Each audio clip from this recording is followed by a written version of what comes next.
ทำไมเสาพวกนี้กลางทะเลต้องล้างให้สะอาดจัง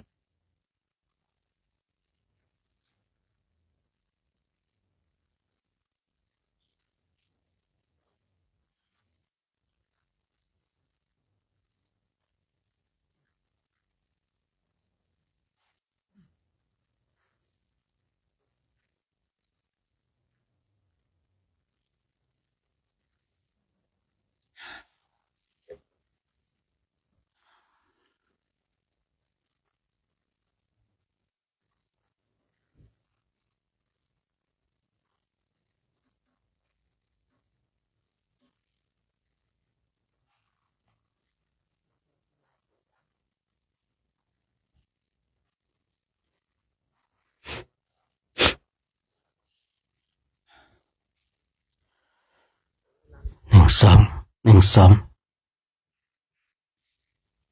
เล่งสุดยังจามนิดจามนิดจามนิดอยู่ป่ะเล่งสุดพุทโธ1พุทโธ2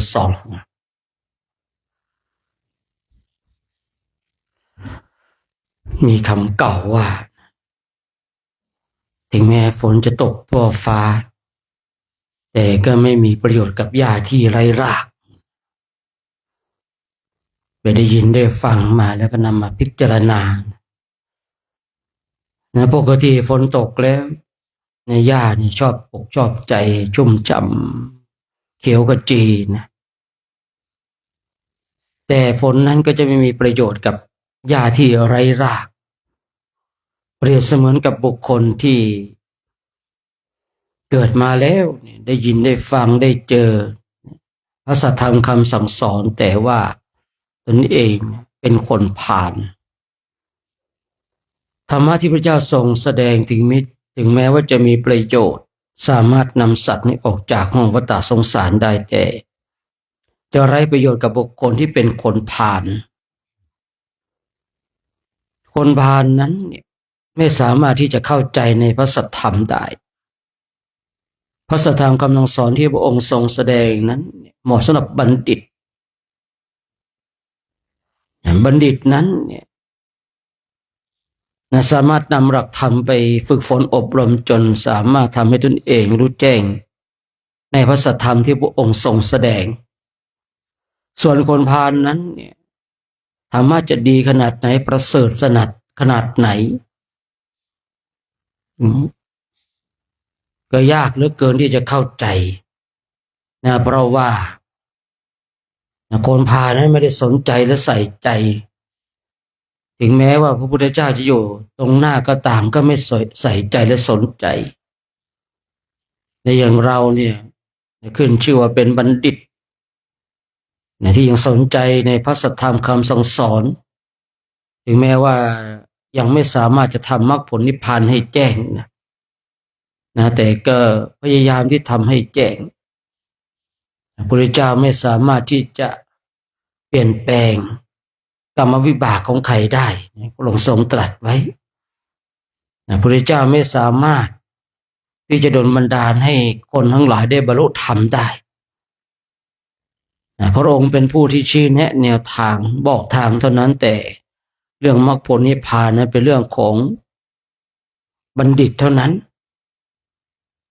มรรคผลนิพพานไม่ใช่เรื่องของคนผ่านแล้วอย่างไรเรียกว่าคนผ่านและบัณฑิตล่ะเราก็อ่านเจอคนนั้นเคยละลานละลานคนทั้งหลายเช่นองคุลิมานเนี่ยตกลงเป็นคนผ่านหรือเป็นบัณฑิต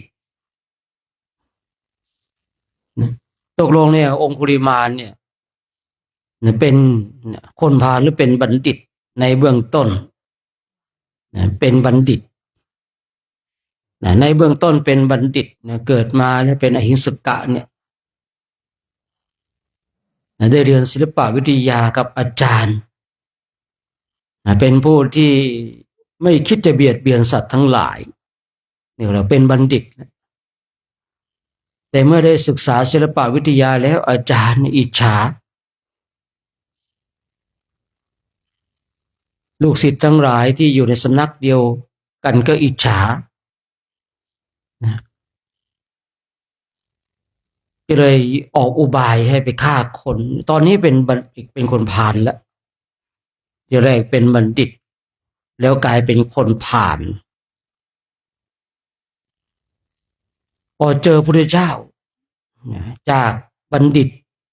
เป็นคนพาลแล้วก็กลายเป็นบัณฑิต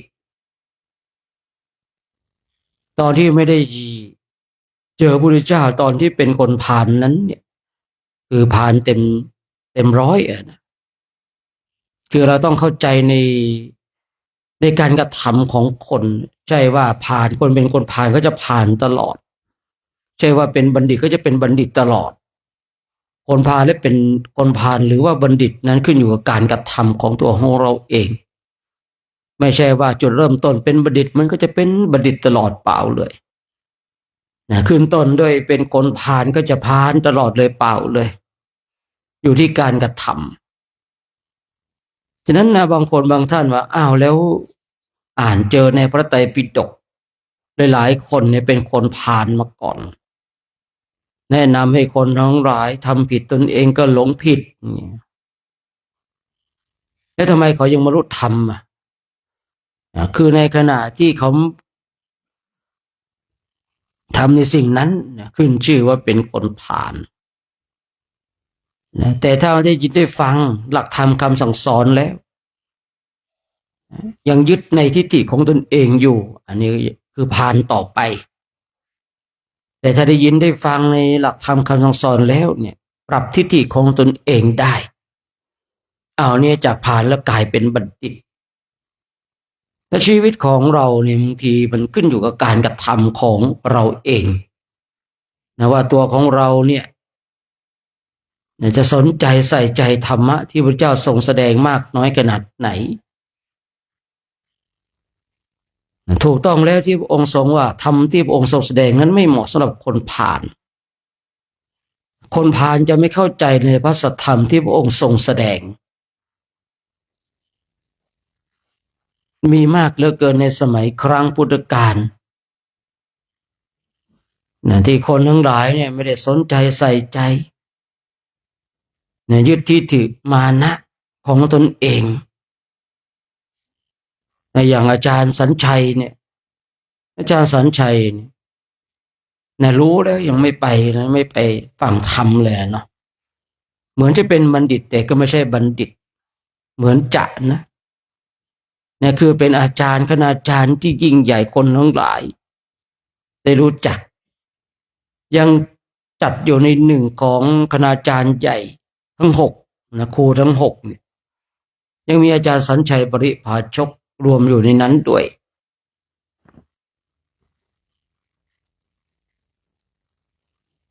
ฉะนั้นเราท่านทั้งหลายณเวลานี้เรากำลังจะมาทำตัวของเราให้เป็นบัณฑิตที่ยิ่งกว่าบัณฑิตณเวลานี้เราได้ศึกษาในหลักธรรมและเป็นบัณฑิตแล้วคำว่ายิ่งกว่าบัณฑิตนี้คือทำมรรคผลนิพพานให้แจ้งที่มรรคผลนิพพานให้แจ้งนั้นพระพุทธเจ้าพระองค์ทรงตรัสแล้วพระองค์ไม่สามารถที่จะดลบันดาลให้คนใดคนหนึ่งได้เข้าสู่มรรคผลนิพพานได้พระองค์เป็นเพียงผู้ชี้แนะแนวทางบอกทางสว่างให้เท่านั้นเองหลังจากนั้นนะเป็นหน้าที่ของเราเองที่เราจะต้องเดินในเส้นทางที่พระองค์ทรงแสดงบุคคลใดเดินในเส้นทางที่พระองค์แสดงบุคคลนั้นย่อมออกจากทุกข์ได้เรื่องของวาสนาบารมีอันเก่าก่อนก็เป็นสิ่งที่สำคัญแต่อย่าลืมว่าวาสนาอันปัจจุบันนี้ก็สามารถทำให้มันเต็มได้ที่ท่านทั้งหลายอาจจะเคยได้ยินได้ฟังผมบ่อยๆว่าปฏิบัติอย่างไรก็ไม่บรรลุธรรมถ้าวาสนาบารมีไม่เต็มถูกต้องแต่อย่าลืมว่าวาสนาบารมีอันสิ่งที่เป็นปัจจุบันนี้เราก็สามารถทำให้มันเต็มได้ด้วยการปฏิบัติ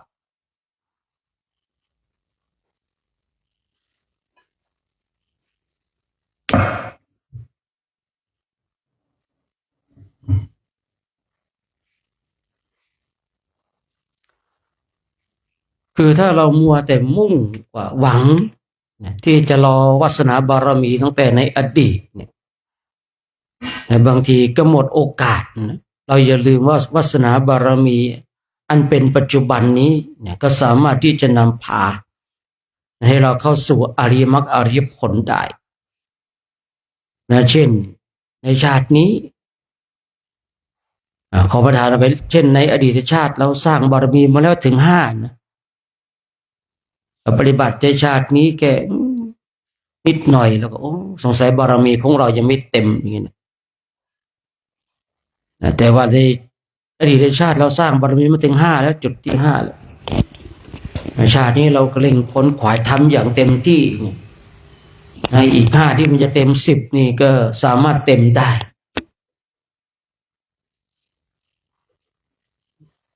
คืออย่างที่ได้กล่าวไว้นั่นแหละว่าคนที่จะบรรลุธรรมได้นั้นนะบารมีมันต้องเต็มคือนี่มันจะเต็มได้เนื่องด้วยการกระทำในปัจจุบันของเราเนี่ยถ้าเราไม่ค้นขวายถ้าเราไม่ทำอย่างเต็มที่บางทีมันก็พลาดโอกาสไปที่บางคนบางท่านน้อยอกน้อยใจในโชคชะตาชีวิตปฏิบัติธรรมกรรมฐานแล้วนี่มันยังไม่เข้าใจเลยในสภาวะธรรมสภาวะจิตท้อแท้ในการปฏิบัติบางทีก็เลิกในการปฏิบัติไปนี่เขาเรียกว่าคนพวกนี้คิดผิดแล้วที่จริงรู้ตนเองเนี่ยวาสนาบารมีน้อยเนี่ยมันต้องเพิ่มพูนขยันปฏิบัติให้มากในชาติปัจจุบันเพราะเราไม่รู้หรอกไอ้สิ่งที่มาขัดขวางในการปฏิบัติธรรมกรรมฐานของเราเนี่ยมันเป็นเช่นไรมันอาจจะเป็นบททดสอบว่าเราเนี่ยมีจิตใจที่มั่นคงมากน้อยขนาดไหนหรือว่ามันเป็นจุดหนึ่งที่เราจะต้องผ่านให้ได้เพราะสภาวะธรรมสภาวะจิตในการปฏิบัติธรรมในบางทีนี่มันคือปฏิบัติไปมันเหมือนไม่มีอะไรเลยปฏิบัติไปทำไมมีอุปสรรคมากแท้เนี่ยในสิ่งเหล่านี้บางทีเนี่ยก็จะทำให้บุคคลที่ปฏิบัติธรรมกรรมฐานเกิดการท้อแท้ท้อถอยแต่หารู้ไม่ว่าในการที่ตนเองปฏิบัติไปรู้สึกว่ามันไม่มีอะไรเลยเนี่ยมันกำลังจะมีอยู่ที่ตนเองปฏิบัติธรรมกรรมฐานไปมีแต่อุปสรรคที่มันเกิดขึ้น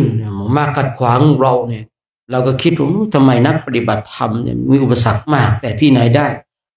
มันกำลังเป็นบททดสอบที่ว่าจิตใจของคุณเนี่ยพร้อมที่จะรับสิ่งที่ดีหรือเปล่านะเช่นถ้าสมมติว่าอริมักอริผลเนี่ยเป็นของหนักแต่ร่างกายของเราไม่พร้อมอย่างเงี้ยนะที่จะรับของหนักเนี่ยนะหรือว่าเอาให้กระจายง่ายๆคือน้ำหนัก100 กิโลเนี่ยเราไม่ได้รับการฝึกฝนอบรมแบกน้ำหนัก100 กิโลมาก่อนเลยอยู่ๆก็มายกเลยอย่างเงี้ยมาแบกเลยอย่างเงี้ยถ้าคนแข็งแรงไม่พอเป็นยังไงตายนะของหนักนั้นทับตาย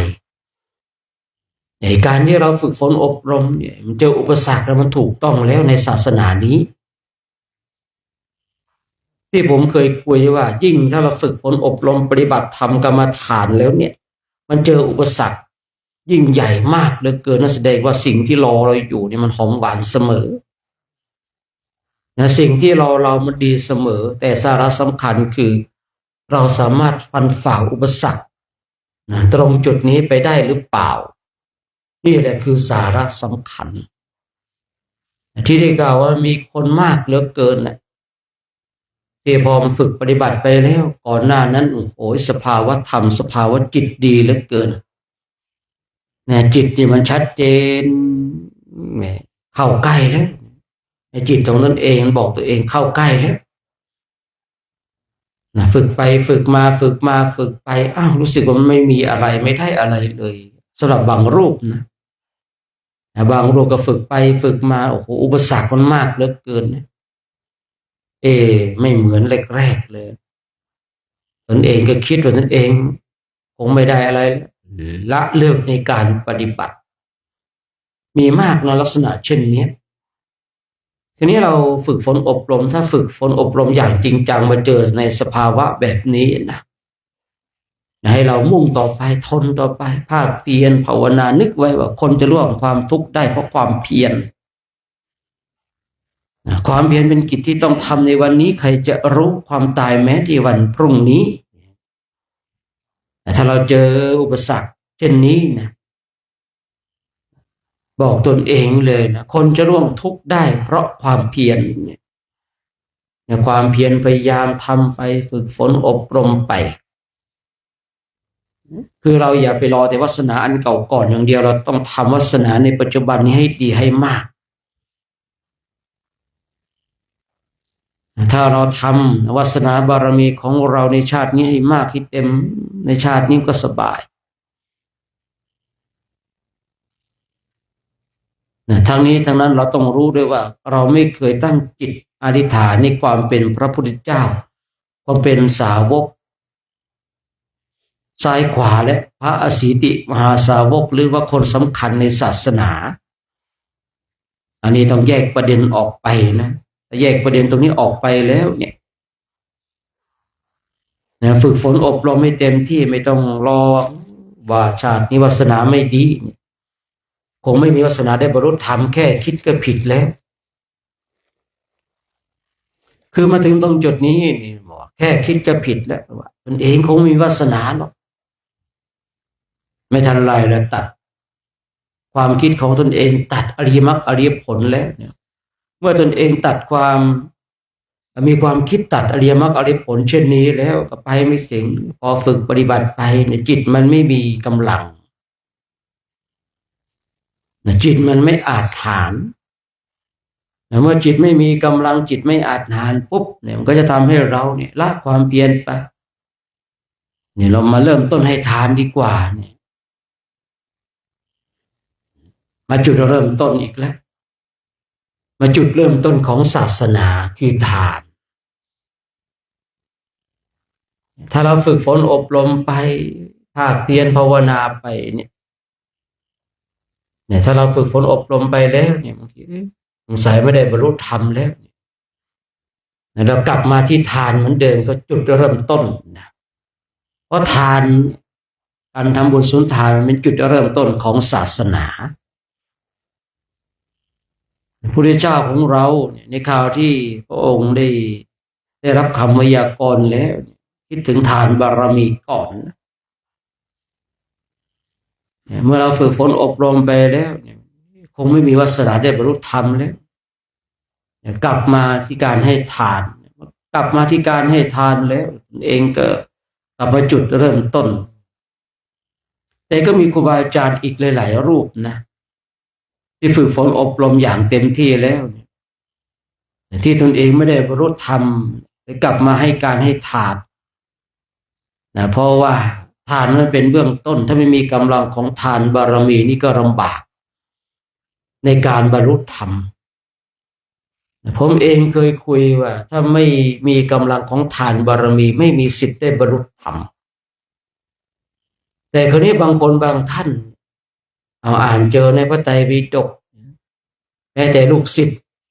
ของพระสารีบุตรที่ไปบิณฑบาตที่ไหนก็ไม่ได้เลยในวันสุดท้ายที่จะนิพพานพระสารีบุตรต้องจับบาตรให้แล้วให้ลูกศิษย์ของตนเองฉันภัตตาหารเป็นมื้อนั้นแหละที่อิ่มที่สุดในชีวิตแล้วก็นิพพานไปอาจจะมีคนสงสัยว่าอ้าวแล้วทำไมท่านนี้ไม่มีความอุดมสมบูรณ์ในความข้าวน้ำโภชนาอาหารแสดงว่าไม่มีกำลังของทานบารมีเลยเราจะต้องเข้าใจกำลังของทานบารมีของแต่ละคนที่จะเป็นเครื่องนำพาให้ได้มรรคผลนิพพานไม่เท่ากันคือกำลังของทานบารมีเนี่ยที่จะนำให้ตนเองเข้าสู่อริยมรรคอริยผลที่ผมพูดว่าทานเป็นพื้นฐานถ้าไม่มีกำลังของทานไม่มีสิทธิ์ได้บรรลุธรรมถ้าเราเป็นผู้ที่นักศึกษาเราจะเข้าใจคำว่าทานการทำบุญสุนทานใช่ว่าจะต้องมา ถวายข้าวน้ำโภชนาอาหารอย่างเดียวมันมีมากเหลือเกินสำหรับคำว่าทานมีมากเหลือเกินเมื่อก่อนเองผมก็เคยสงสัยนะว่าอ้าวรูปนั้นรูปนี้มีความตระหนี่โทษของความตระหนี่เนี่ยไม่รู้จักการให้ทานมันเลยไม่ได้อุดมสมบูรณ์ด้วยข้าวน้ำโภชนาอาหารเอาแล้วคำว่าถ้าไม่มีกำลังของทานไม่มีสิทธิ์ได้บรรลุธรรมเคยมีความสงสัยเกิดขึ้นในจิตเช่นนี้เหมือนกันแต่เมื่อมันมีสิ่งนี้เกิดขึ้นในจิตมันก็มีเนี่ยข้อที่มาบอกให้เราเข้าใจนะว่าเป็นเช่นไรฉะนั้นการฝึกฝนการอบรมบ่มนิสัยของเรานี่เราทำไปภาคเพียรไป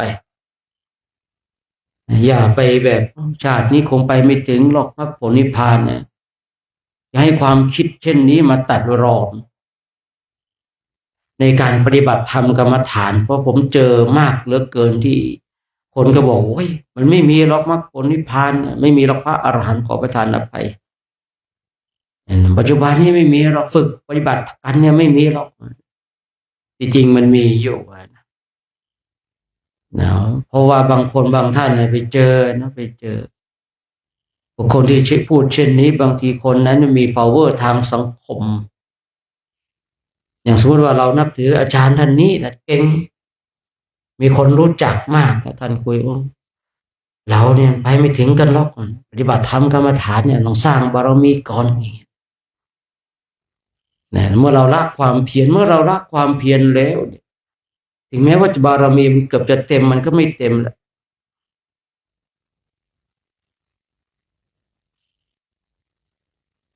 คือบางคนบางท่านเนี่ยคือ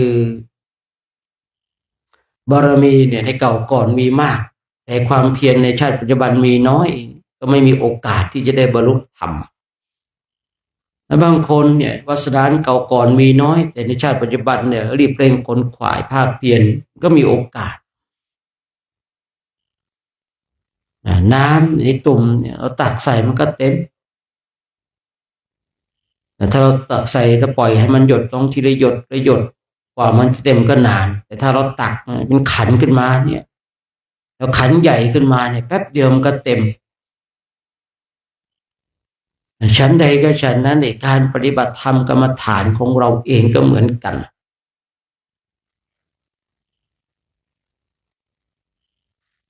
ทีนี้ขึ้นอยู่กับตัวของเราเองนะเพราะว่าพระพุทธเจ้าพระองค์ได้ทรงตรัสผมเป็นผู้ที่ชี้แนะแนวทางบอกทางสว่างให้กับเรา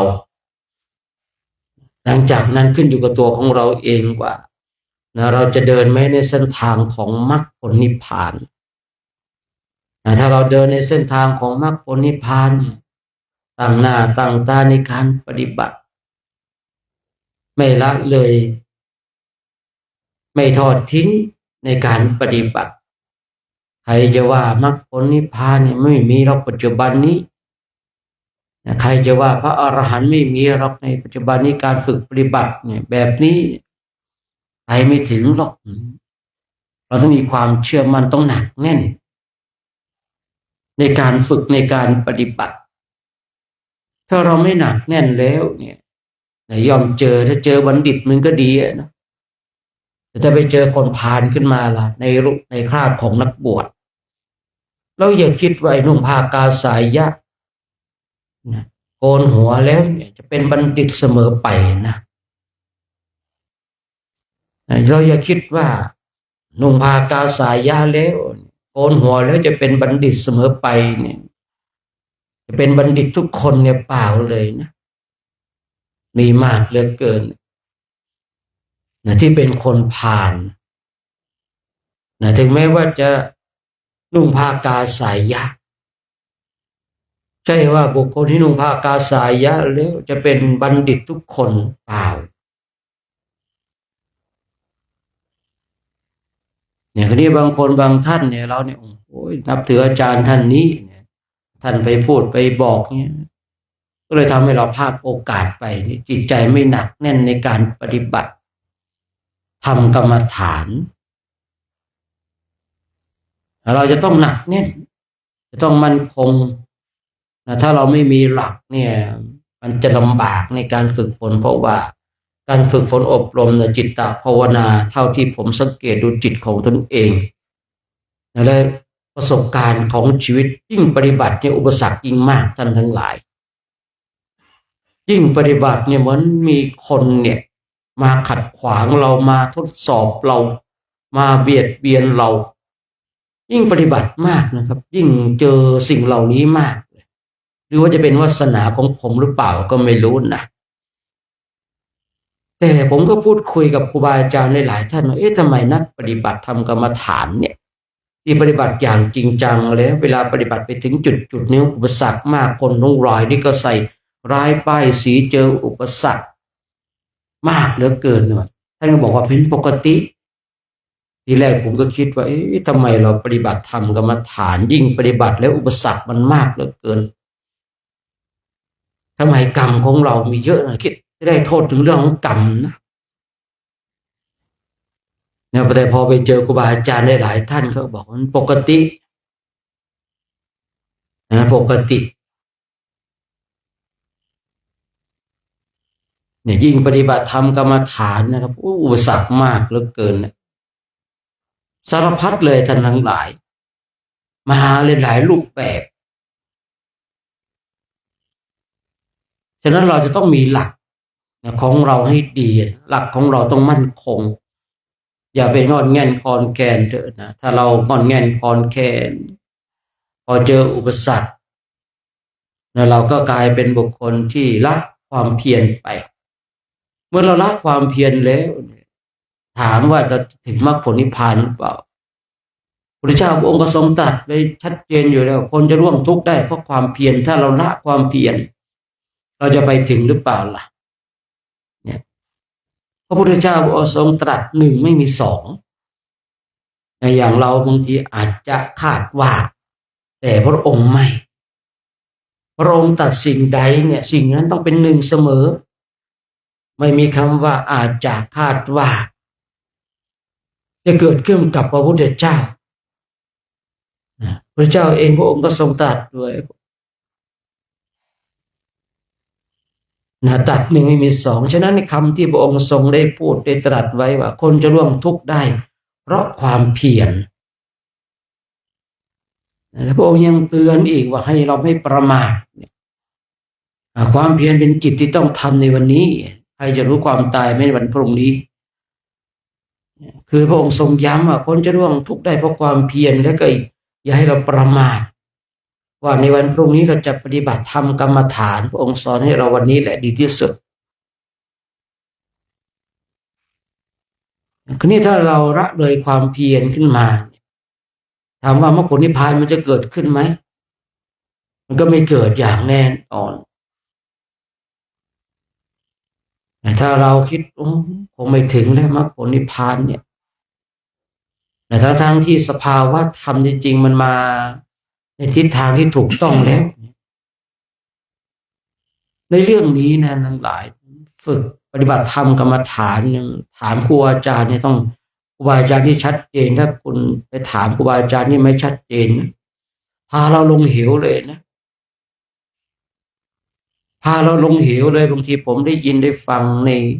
สื่อทั้งหลายเนี่ยคนทั้งหลายเนี่ยอวดอ้างเนี่ยผมใช้คำว่าอวดอ้างนี่เป็นอาจารย์เขาถามสภาวะแห่งการปฏิบัติพาเขาลงคลองหมดบางท่านนะบางคนนะนี่อาศัยว่าตนเองเนี่ยอาศัยว่าตนเองเนี่ยมี power ทางสังคมพูดอะไรคนเขาก็เชื่อแต่ในหลักของความเป็นจริงแล้วโอ้โหพาเขาลงเหวลงคลองลงห้วยไปไหนก็ไม่รู้นะเพราะว่าสภาวะแห่งการปฏิบัติถ้าคนไม่ปฏิบัติอย่างจริงจังยากเหลือเกินที่จะเข้าใจและแก้ในสภาวะธรรมกรรมฐานได้อ่านในตำราจะมาแก้สภาวะธรรมกรรมฐานของผู้ที่ปฏิบัติในสภาวะอย่างจริงๆแล้วไม่เป็นไปไม่ได้เป็นไปไม่ได้โดยประการทั้งปวง สภาวะแห่งการปฏิบัติต้องบุคคลที่ปฏิบัติแล้วได้สภาวะแห่งการปฏิบัติและผ่านมาได้เท่านั้นจึงจะแก้สภาวะทำกรรมฐานได้เอาในตำรามาแก้เนี่ยไม่ได้โดยประการทั้งปวง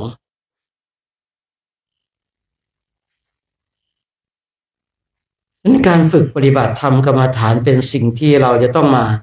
เรียนรู้มาทำความเข้าใจฉะนั้นในเช้าวันนี้ก็ฝากไว้ให้เราเป็นผู้ที่มีความเพียรเพ่งเพื่อที่จะหลุดออกจากวัฏสงสารนี้เวลานี้เราก็กำลังอยู่ในวังวนของวัฏสงสารนี้แต่ถ้าเราฝึกฝนอบรมแล้วก็จะทำให้เราหลุดออกจากวัฏนี้ฉะนั้นในเช้านี้ก็คงจะได้เวลาแล้วที่เราจะได้มาร่วมกันทำวัดสวดมนต์เจริญทำกรรมฐานกันกลุ่มหนึ่งว่าไงไม่รู้ครบนะเมื่อคืนกลุ่มหนึ่งมีหรือเปล่า1 ใน 8มีหรือเปล่ามีกี่รูปเมื่อคืนกลุ่มหนึ่งมีกี่รูปเมื่อคืนนะเอามาถามได้ไปตัวเองไม่เลขาจะไปถามคนอื่นได้ไงของศิลป์มีกี่รูปเมื่อคืนแล้วพอมันบกพร่องต่อหน้าที่แล้วกลุ่ม2พบเมื่อคืนมี1 ใน 8หรือเปล่าหรือ2 ใน 8 3 ใน 8เลยพี่เต้ด้วยเปล่าไม่ขาดแล้วเนาะเขากำลังสร้างบารมีนะไม่ขาดในงานนี้นะที่รู้นั่นแสดงว่าโดนนะเดียเนาะของศิลป์เขาไม่โดนเขาก็เลยแบบไม่รู้นะหรือเป็น1ในนั้นด้วยไม่มีนะไม่มี เลยไม่รู้นะพี่เต้เขาก็อาจหารไงเราอยู่นั้น1ในนั้นกลัวสมาชิกในกลุ่มจะเหงานะเลยจะไม่พลาดอะไรนะต่อไปเดี๋ยวกลับไปวัดสวดคล่องเลยนะพาสวดมหาสมัยทุกวันเลยนะสวดให้แบบให้โยมเขาโอ้โหอาจารย์สวดได้ครูบาสวดได้ยังไงเนี่ยของนี่มันแล้วมันต้องฝึกเลยนะโมได้นะที่สวดตะกุกตะกักอายเขาว่าโยมไม่เทียนะกลุ่ม3เมื่อคืนมีติดโผเขาหรือเปล่า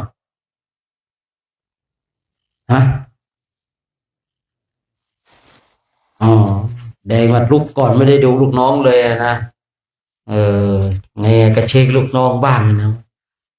ทำไมท่านนึกมาต่อไปก็ต้องประชุมกันดิบางทีถ้าเห็น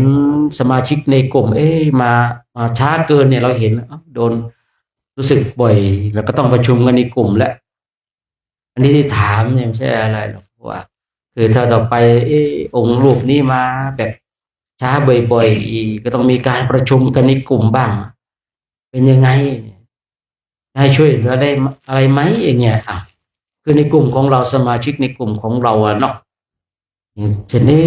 ทำไมมาสาย2-3 รอบแล้ว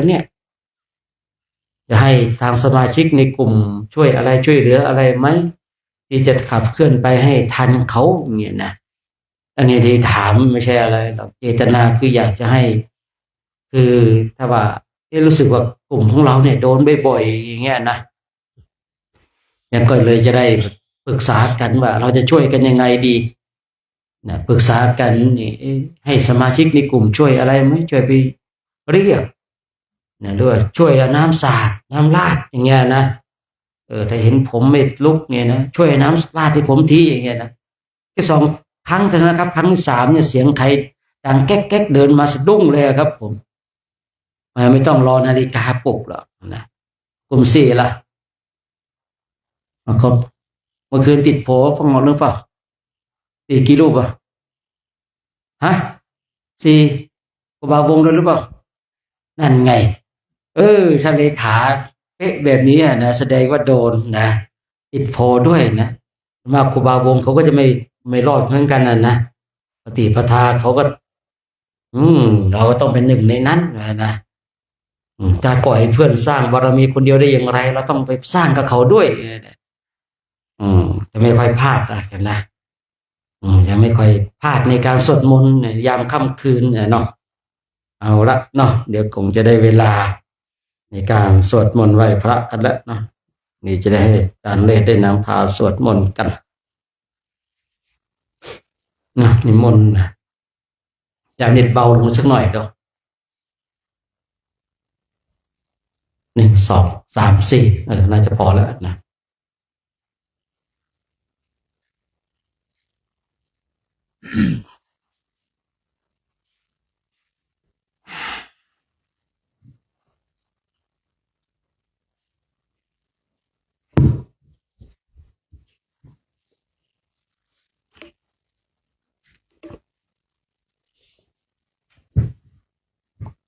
พร้อมกันเป็นตัวเสียงในการทำนำธรรมะสวดมนต์ยามเช้าของวันนี้ก็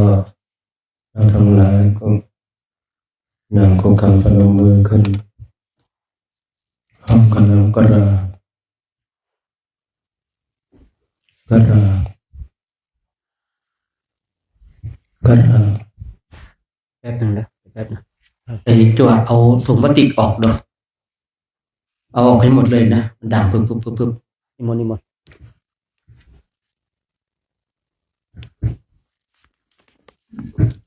โยโสภะคะวะอะระหังสัมมาสัมพุทโธสวากขาโตเยนะภะคะวะตาธัมโมสุปฏิปันโนยัสสะภะคะวะโตสาวกสังโฆธัมมายังภะคะวันตังสัทธัมมังสัสสังฆังอิเมหิสการเรหิยะทาระหังอารุปิเตหิอภิปูชยามะสาธุโนพันเตภะคะวะสุจิระปรินิพพุตโตปิปัจฉิมาชนะตานุกัมปมานัสสะอิเมสการเรทุขันตาปนาการะภูเตปฏิคันหาตุอัมหากังทีครตังหิตายะสุขายะอะระหังสัมมาสัมพุทโธภะคะวาพุทธังภะคะวันตังอภิวาเทมิกราบสวากขาโตภะคะวะตาธัมโมธัมมังนามัสสามิกราบสุปฏิปันโนภะคะวะโตสาวกสังโฆสังฆังนะมามิกราบอันธรรมยังพุทธัสสะภะคะวะโตอุปภาคณมการังกโรมัสเยนะโมตัสสะภะคะวะโตอะระหะโตสัมมาสัมพุทธัสสะนะโมตัสสะภะคะวะโตอะระหะโตสัมมาสัมพุทธัสสะนะโมตัสสะภะคะวะโตอะระหะโตสัมมาสัมพุทธัสสะอันธรรมยังพุทธาภิทุติงกโรมัสเย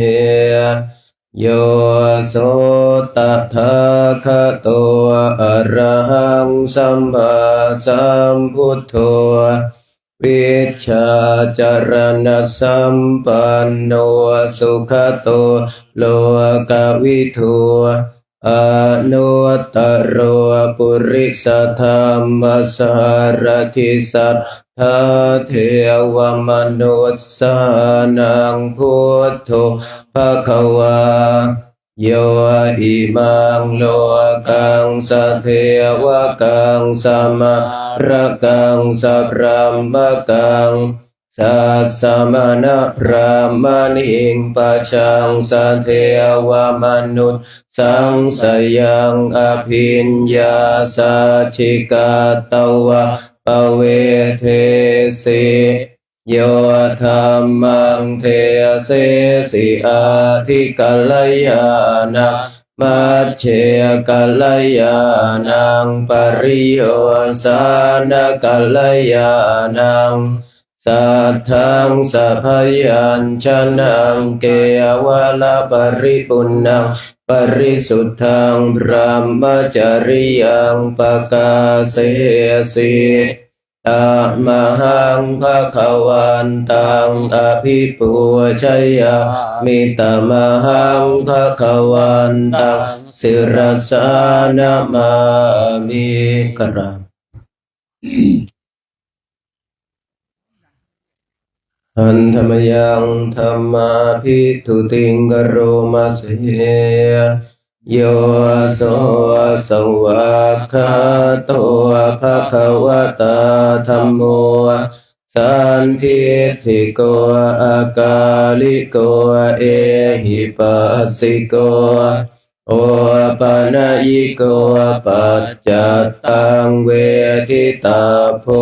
วินโยหิตมหังธรรมังอภิปูชยามิตมหังธรรมังสิรสานะมามิกราบอันธรรมยังสังฆาทิทุติงกโรมาเสโยโสสุปฏิปันโนภะคะวะโตสาวกสังโฆอุชุปฏิปันโนภะคะวะโตสาวกสังโฆยายาปฏิปันโนภะคะวะโตสาวกสังโฆสามีจิปฏิปันโนภะคะวะโตสาวกสังโฆยะทิทางจัตตาริปุริสยุคานิอัตถปุริสปุคคลาเอสะภะคะวะโตสาวกสังโฆอาหุนายโย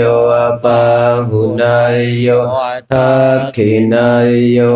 อัญชลียกรณิโยอนุตตรังปุญญเขตังโลกัสสะตมหังสังฆังอภิปูชยามิตมหังสังฆังสิรสานะมามิกราบ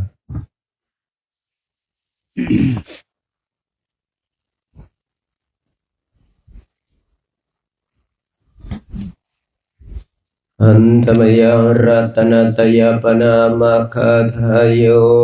เจวะสังเวคปริกิตนาปัทัญจาปนามาสีพุทโธสุสุโธกรุณามหันนะโวโย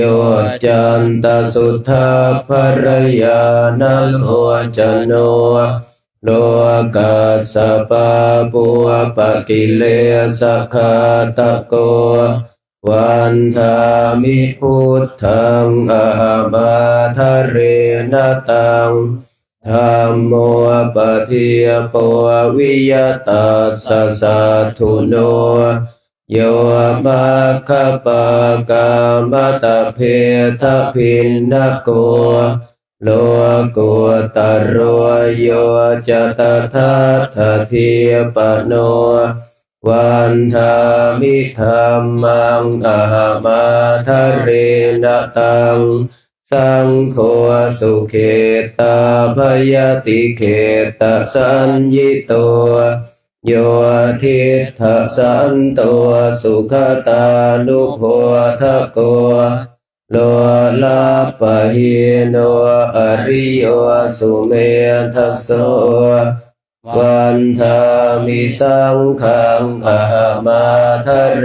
นตังอิเจวัมเหกันตภิปัวชนะยกังวัฏถุตยังวันทยตาภิสังขตังปวนยังมยายังมะมะสาภูปัทถวามาโหนตุเวตัสสะปะภาวะสิทธิยาอิทะตถาคโตโลเกอุปันโนอะระหังสัมมาสัมพุทโธธัมโมจะเทสิโตนิยานิโกอุปสมิโกปรินิพพานิโกสัมโพธคามิ มีสุขตา ปเวทิโตมายันตังธรรมังสุตวะเอวังชานามาชาติปิทุกขาชาราปิทุกขามรณะปิทุกขังโสกปริเทวทุกขันโทมานาสุปยาสาปิทุกขาอปิเยหิสัมปโยโคทุกโขอปิเยหิวิปโยโคทุกโขยามปิชังนาลภติตามปิทุกขังสังคิเตนะปัญจุปาทานขันธาทุกขาสยทิทังรูปุปาทานขันโทเวทนุปาทานขันโทสัญญูปาทานขันโทสังขารูปาทานขันโทวิญญาณุปาทานขันโทเยสังปริญญายาธารมาโนโสภะคะวาเอวังพหุลังสาวะเกวิเนติเอวังภาคาจะปนัสสะภะคะวะโตสาวะเกสุอนุสาสนิพหุลาปวัตตติรูปังอนิจจังเวทนาอนิจจาสัญญาอนิจจาสังขาราอนิจจาวิญญาณังอนิจจัง รูปังอนัตตาเวทนาอนัตตาสัญญาอนัตตา สังขาราอนัตตา วิญญาณังอนัตตาสัพเพสังขาราอนิจจาสัพเพธัมมาอนัตตาติเตมยังโอตินามหาชาติยาชรามรเนนะโสเกหิปริเทเวหิทุเขหิโทมานัสเสหิอุปายาเสหิทุกขตินนาทุกขปะเรตาอเปวนามิมัสสะเกวลัสสะทุกขขันธัสสะอันตกิริยาปัญญาเยธาติอิระปรินิพพุตัมปิตังภะคะวันตังอุทิสะอรหันตังสัมมาสัมพุทธังสัทธาอาคารัสสมาอนาคาริยังปะภาชิตาตัสสมิงภะคะวะติพระมจริยังจารามาภิกขุนังสิกขาสัจจิวสมาปันนาอังโนพระมจริยังอิมาสเกวลัสสะทุกขขันธัสสะอันตกิริยายะสังวัตตุติ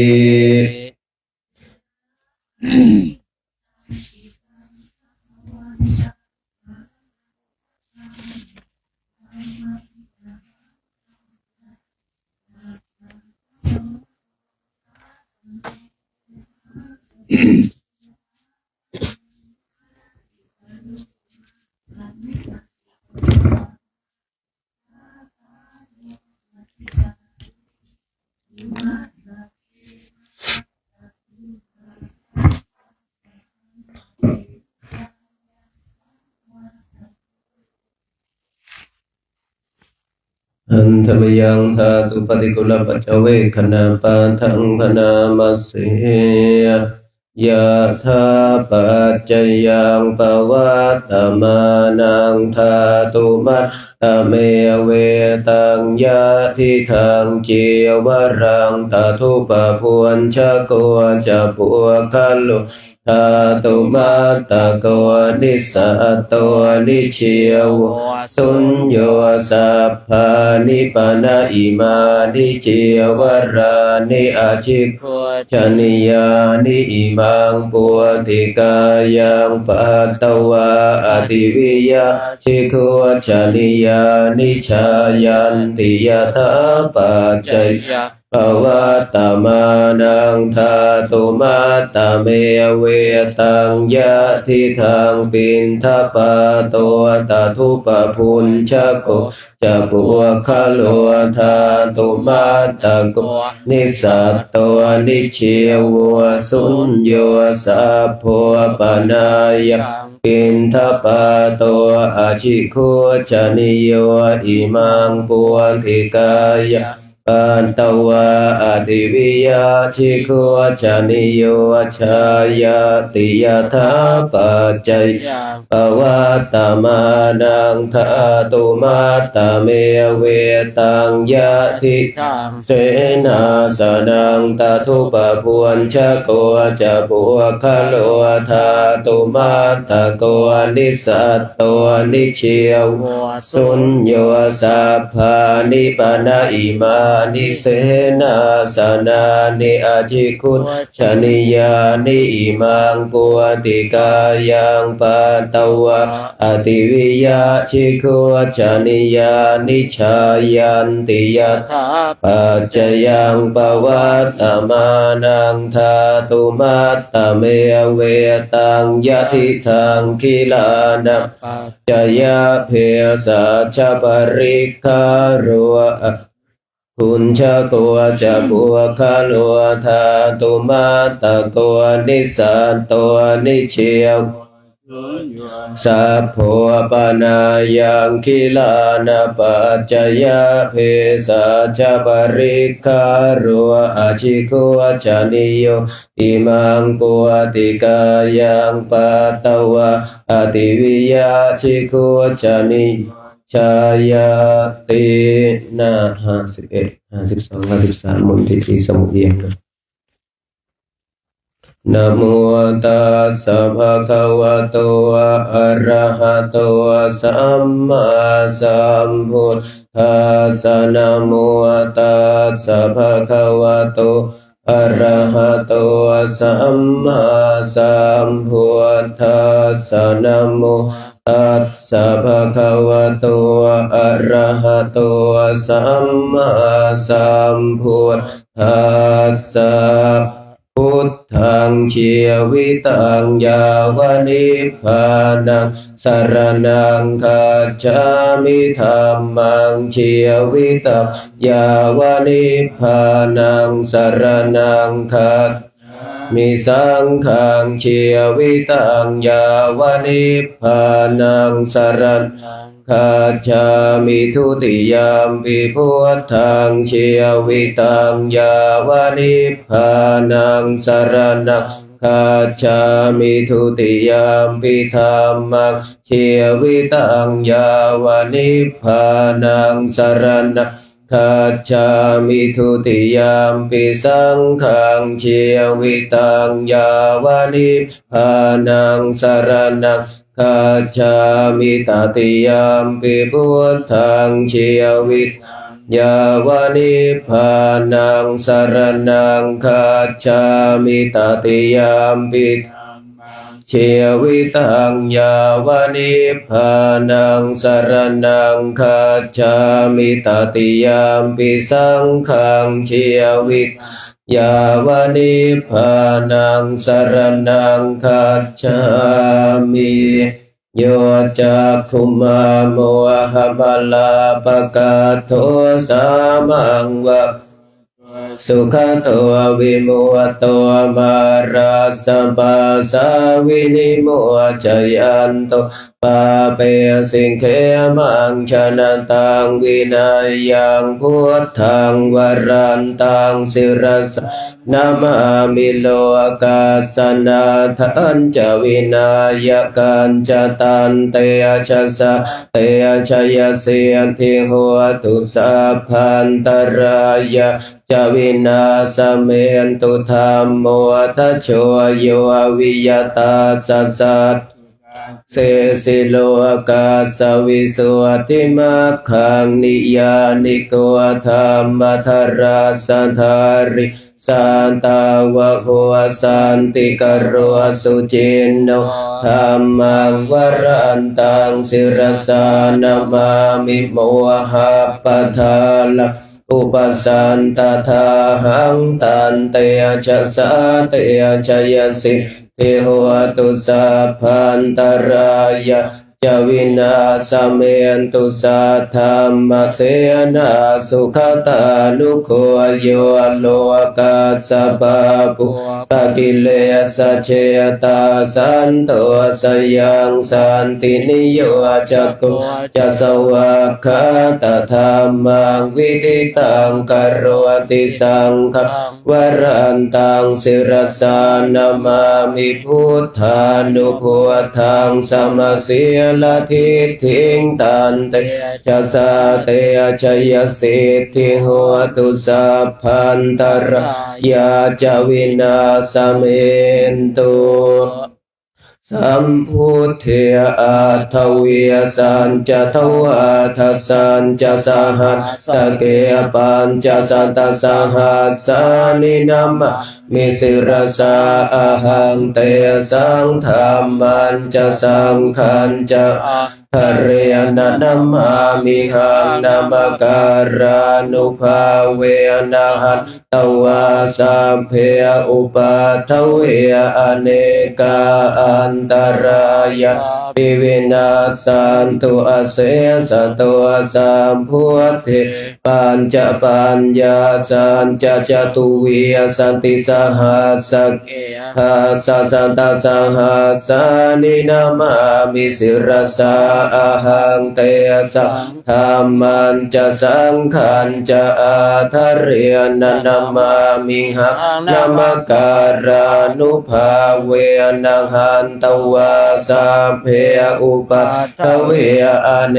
กาอันตรายาปิวินัสสันตุอาเสสตุสัมพุทเทนะวัตตรสันติอัตถจัตตาลิสัสหัสสะเกวิสันติสันตสหัสสานินามามิสิรสาอาหังเตสังธรรมันจะสังขันจะอาทะเรนะนามามิหังนามการานุภาเวนะหันตวาสัพเพอุปัฏฐเวอเน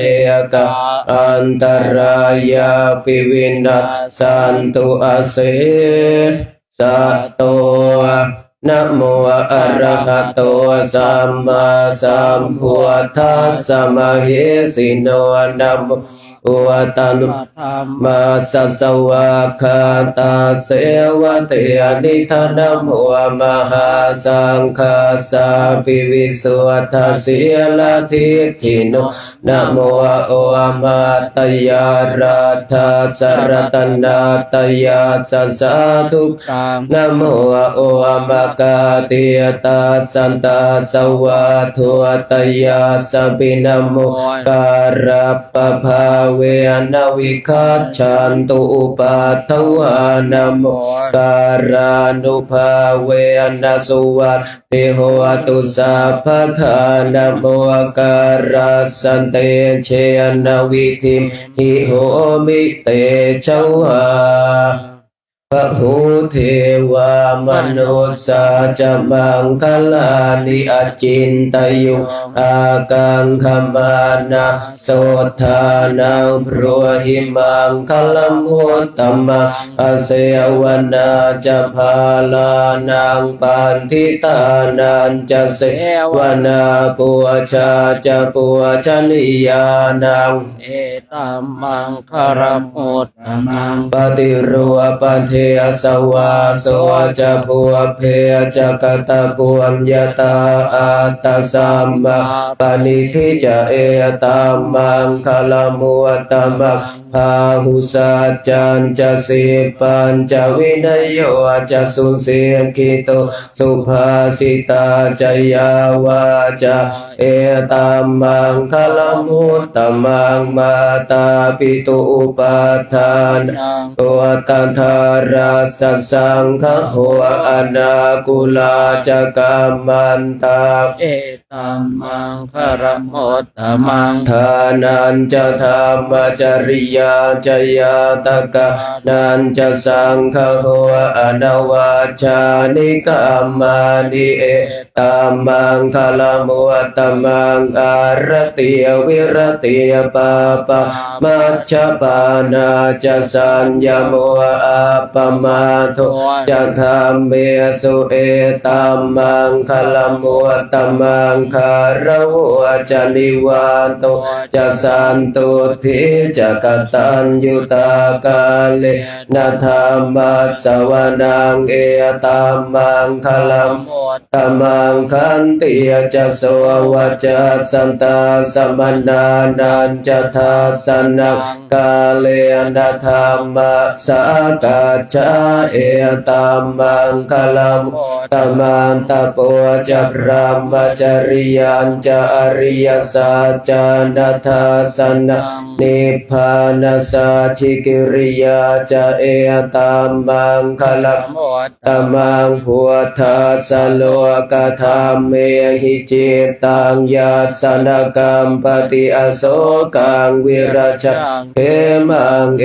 ตัมมังคลมุตตมังเอตาทิสานิกาตวานัสสัพพัทธมปราชิตาสัพพัทธโสทิงคัจฉันติตังเตสังมังคลมุตตมันติยังกินจิวิตตังกิทวาหุรังวาสักเคสุวายารัตนังปณิยตังนันวสมังอาทิตังทาคเตนะอิทัมปิพุทเทรัตนังปณิยตังเอเตนะสัจเจนะสุวาทิโหตุขยังวิราคังอมตังปณิยตังยะถาชัคคาสักกยมุนีสมาหิโตนะเตนะธรรมเมนะสัมมาทิกินจิอิธัมปิธัมเมรัตนังปณิยตังเอเตนะสัจเจนะสุวัตติโหตุยัมโพทัสเสโทปริวันนะเยสุเจียงสัมมาทิมานันตริกัญญมังหุสัมมาทินาเตนะสัมโมนาเวชติอิธัมปิธัมเมรัตนังปณิยตังเอเตนะสัจเจนะสุวัตติโหตุเยปุคลาอัฏฐสันตังปัสสัทธาจัตตาริเอตานิยุคานิโหติเตทักขินายาสุขตาสัสสาวกาเอเตสุทินนานิมหาภลานิอิทัมปิสังเขรัตนังปณิยตังเอเตนะสัจเจนะสุวัตติตุเยสุปโยตามนัสสะทานเหนะนิกามิโนโคตมัสสะสนามหิเตปฏิปตาอมตังวิคายหลัตถามุทานิผู้เตียงควรชมานาอิธัมปิสังเขรตันปณิยตังเอเตนะสัจเจนะสุวัตติโหตุขีนังปุรานังนวังนาทิสัมภวังวิราตัญเจตายติเกภวัสสมิงเตขีนะพิชาอวิรุณหิฉันทานิพพันติทิรายทายามปะเทียปุอิธัมปิสังเขรตนังปณิยตังเอเตนะสัจเจนะสุวัตติโหตุ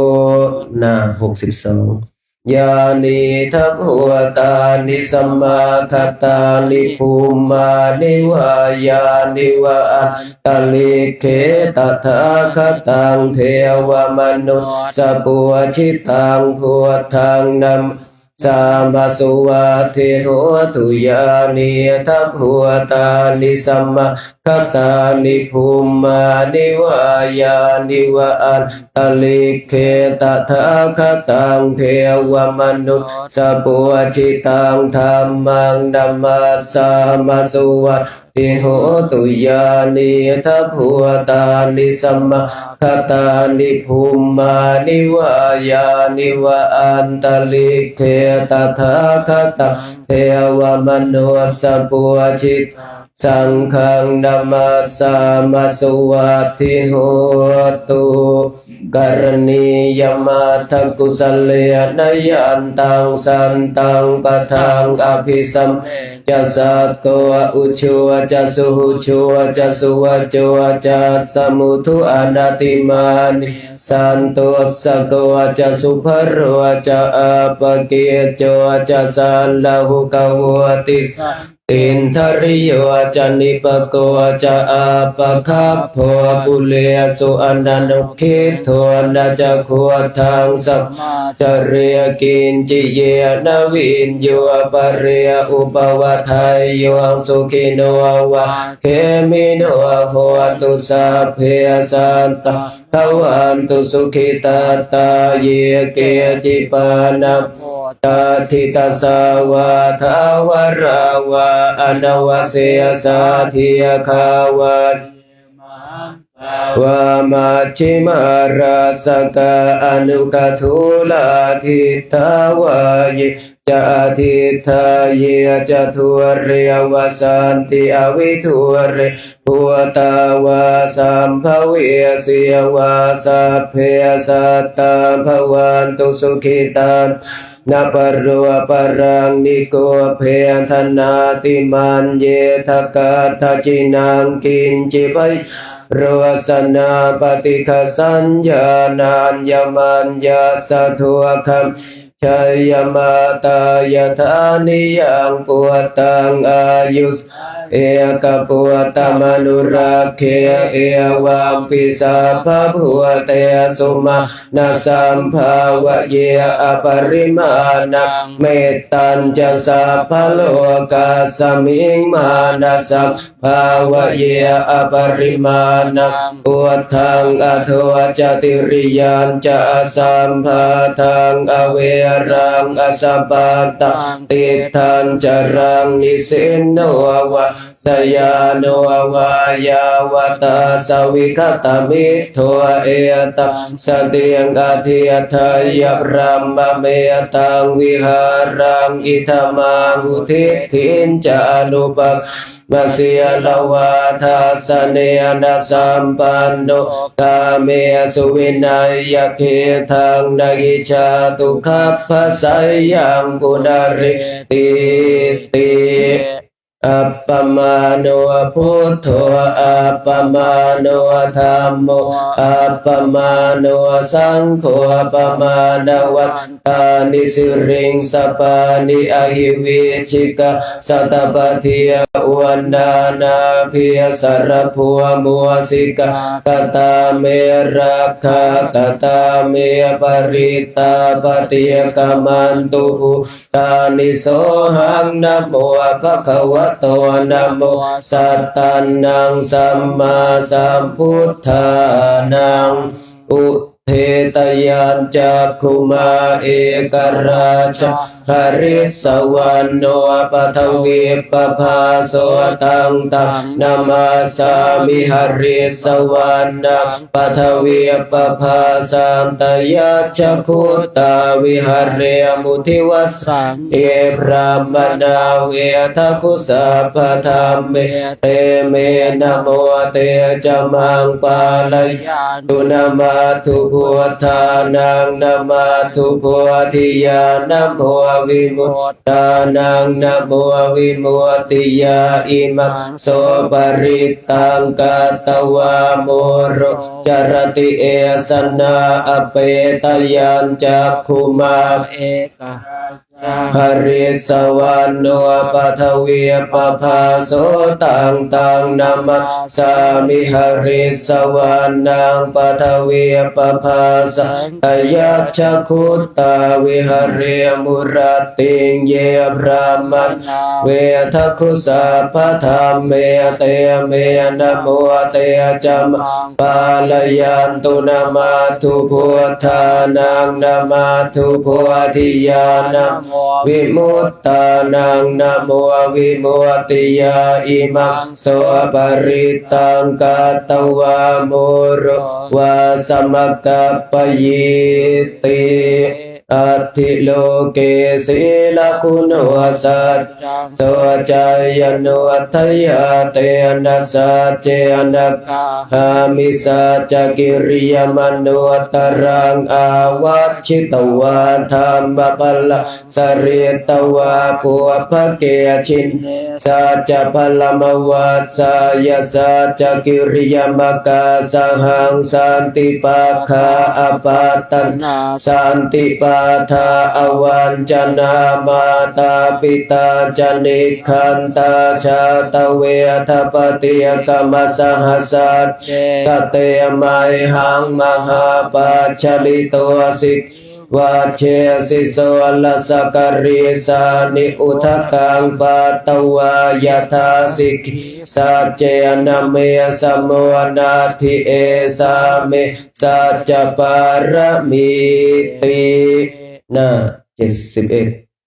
วิปัสสิสนวิปัสสิสนมาทุจักขุมันตัสสะสิริมัตโตสิกขิสปินามาทุสัพพะพุทธานุกัมปิโนเวสสะพุทธนามาทุนะหาตกาสัตตัมปัสสินามาทุกกุสันทัสสมาระเสนาปมาทิโนโกนะธรรมนาสนามาทุบรามนาสวุสีมัตตัสสะปัสสะนามาทุวิปมุตตัสสะสัพพทิอังคีรสัสสะนามาทุสักกายตัสสะสิริมัตโตโยอิมังธรรมเสสิสัพพทุกขาปะนุทนังเยจาปินิพุทธาโลเกยถาภูตังวิปัสสิสุงเตชนะอภิสุนมหันตาวิตัสสารทากิตังเทวมนุษสานังยังนามาสันติโคตมะวิชชาจารณสัมปันนังมหันตังวิตัสสารวิชชาจารณสัมปันนังพุทธังวันธามโคตมันตินะโมเมสัพพะพุทธาอุปันนานังมหิสินังตันหังกโรมังหาวิโรเมทังกโรมังยโสสรนังกโรโลกหิตทีปังกโรชุตินทะโรโกนทันโยชนะปาโมโคมังคลปุริสาสะโพสุมโนสุมโนทิโรเรวัตรติวัฒโนโสภิโตคุณสัมปันโนอนุมัตถัสสิชนุตัมปทุโมโลกปัจจุโต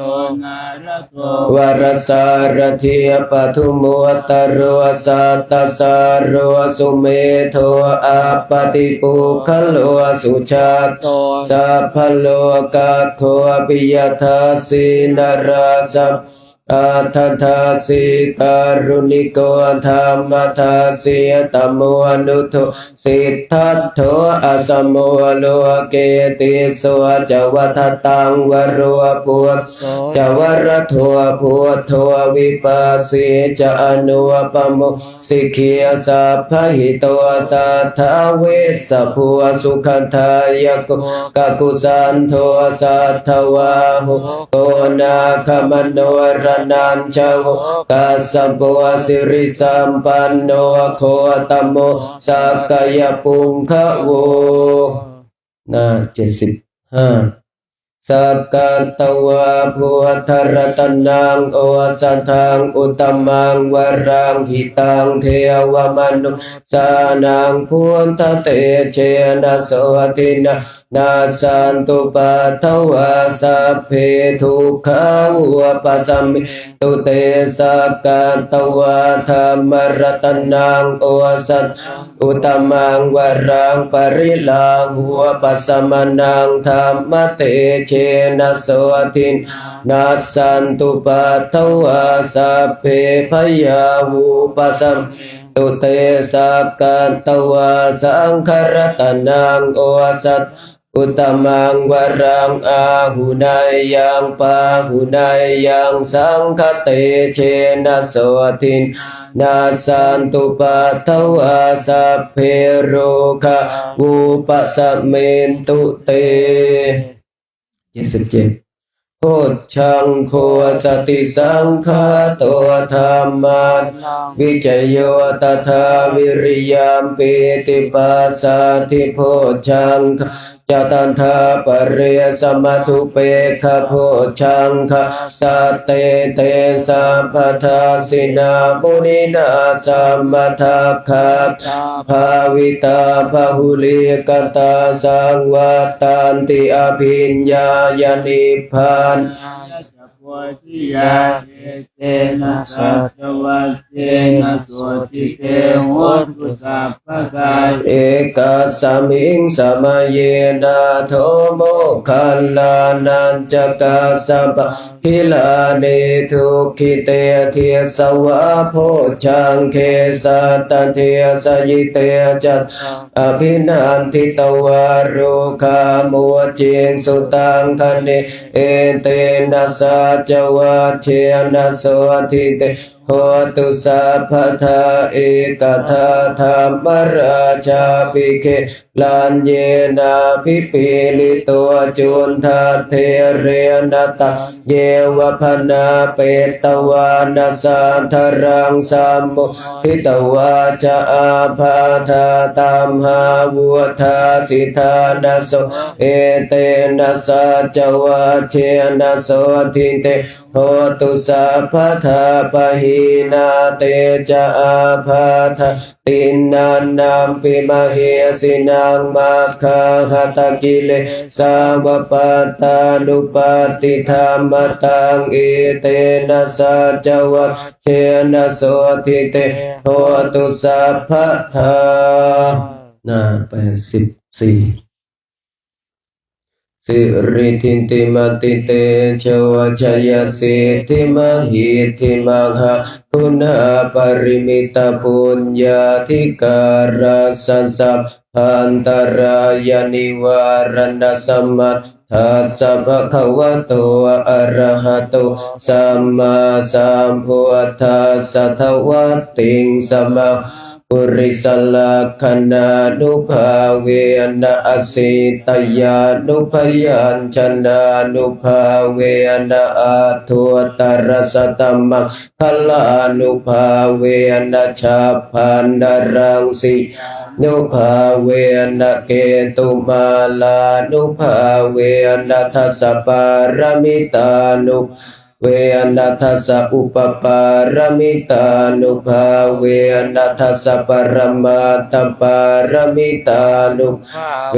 นะสีลสมาธิปัญญานุภาเวนะพุทธานุเวนะธรรมานุภาเวนะสังฆานุนะเตชานุภาเวนะอิทธานุภาเวนะพลานุภาเวนะยายธรรมานุเวนะจตุราสีติสหัสสธรรมัคคันธานุเวนะนวโลกุตรธรรมานุภาเวนะอัตถังกิกมัคคานุเวนะอัตถสมาปฏิญานุภาเวนะชลพิญญานุภา นาจตุสัจจยานานุภาเวนัทัสสะภลยานานุภาเวนัสสะพันยุตยานานุภาเวนะเมตตากรุณมุทิตาอุเปกขานุภาเวนัสสะภปริตานุภานรัตนาตยสารนานุภาเวนะตุยหังสัพพะโรคาโสกุปาทวทุกขโทมัน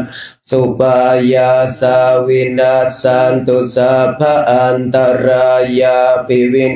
สันตุสัพพสังกัปปะตุยหังสมิจฉันตุทิขายุตะตุยหังโหตุสัตวะสัจเชเวนะสมังคิโกโหตุสัพพะอากาสปะพะตะวันภูมิขังคามหาสมุทธาอารักขเทวตาสัทธาตุมเหอนุรักขันตุนะ31เอวเมสุตังเอกังสัมมายังภควาสาวัตถิยังวิหรติเชตวันเนอนาถปินทิกัสสะอาราเม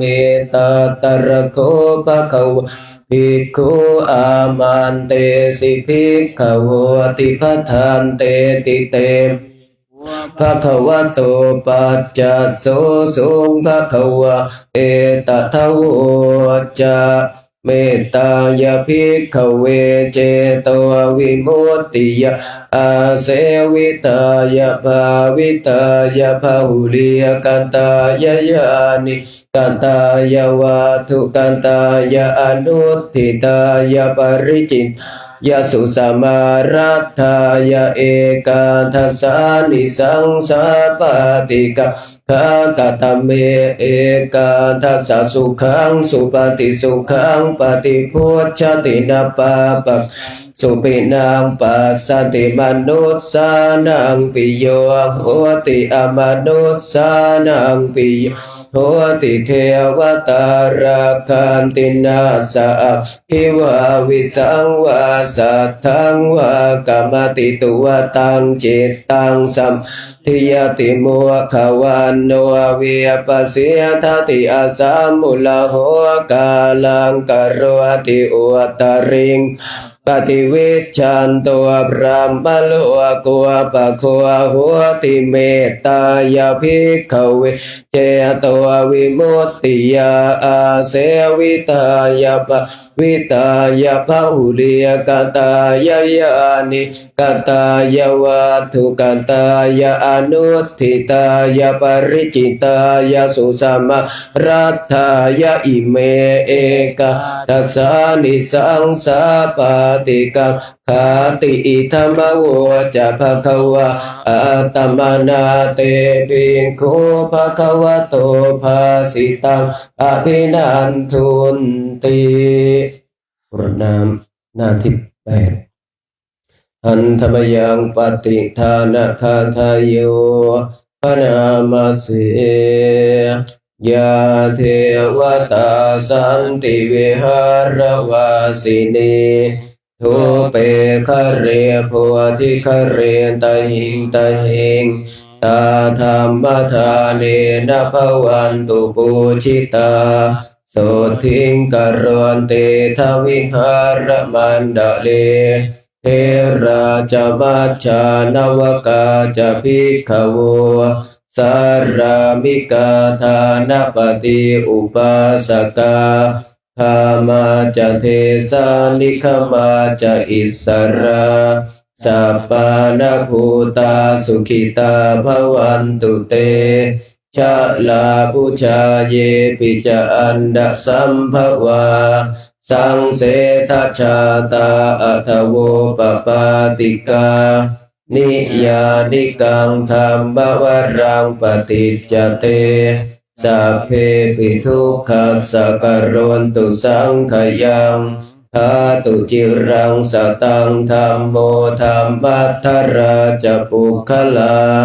สังโฆโหตุสมัคโควะอัฏฐายะจะหิตายะจะ อัมหิรักขตุสัทธัมโมสัพเพปิธัมมัจจาริโนวุทิงสัมปะปุณายามะธัมเมอริยปเวทิเต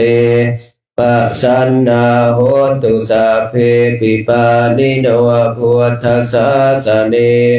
สัมมาทารังปเวชชันโตกาเลเทโวปวัสสันตุวุฒิภาวายสัตตานังสมิทธังเนตุเมทะนิงมาตาปิตาจะอัตระชังนิจจังรักขันติปุตตะกังเอวังธัมเมนะราชานุปัจจังรักขันตุสัพพะทาจบธรรมชาติเองเท่านี้ต่อไปกล่าวคำอาราธนาพระกรรมฐานพุทธาราธนานังธัมมาราธนานังสังฆาราธนานังอัปปมาโนพุทโธอัปปมาโนธัมโมอัปปมาโนสังโฆนะโมพุทธายะนะโมธัมมายะนะโมสังฆายะพุทโธเมนะโธธัมโมเมนะโธสังโฆเมนะโธพุทธบูชาธัมมบูชาสังฆบูชานิพพานะปัจจโยโหตุ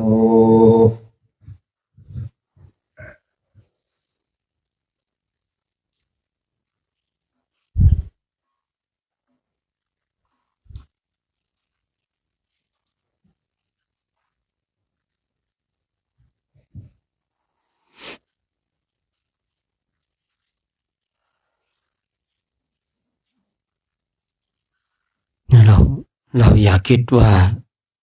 เราทุกข์อยู่คนเดียวบนโลกนี้นะทุกคนบนโลกนี้ก็ทุกข์กันทั้งนั้นนะทุกข์กับธาตุกับขันธ์ของเราเนี่ยทุกข์เพราะความคิดคือบางคนเนี่ยทุกข์เพราะความคิดทั้งที่รู้ว่าคิดแล้วเป็นทุกข์ก็ยังคิดอยู่ทุกข์แล้วก็เศร้าใจเนี่ยคิดแล้วก็เศร้าใจความทุกข์เกิดขึ้นกับคนใดบุคคลนั้นเนี่ยย่อมเศร้าหมองทุกสิ่งทุกอย่างกายก็เศร้าหมองจิตก็เศร้าหมองเนี่ยบางคนบางท่านคิดว่าเกิดมาบนโลกนี้ตนเองทุกข์อยู่คนเดียวบุคคลใดคิดเช่นนี้เรียกว่าบุคคลนั้นต้องมาจัดระบบความคิดใหม่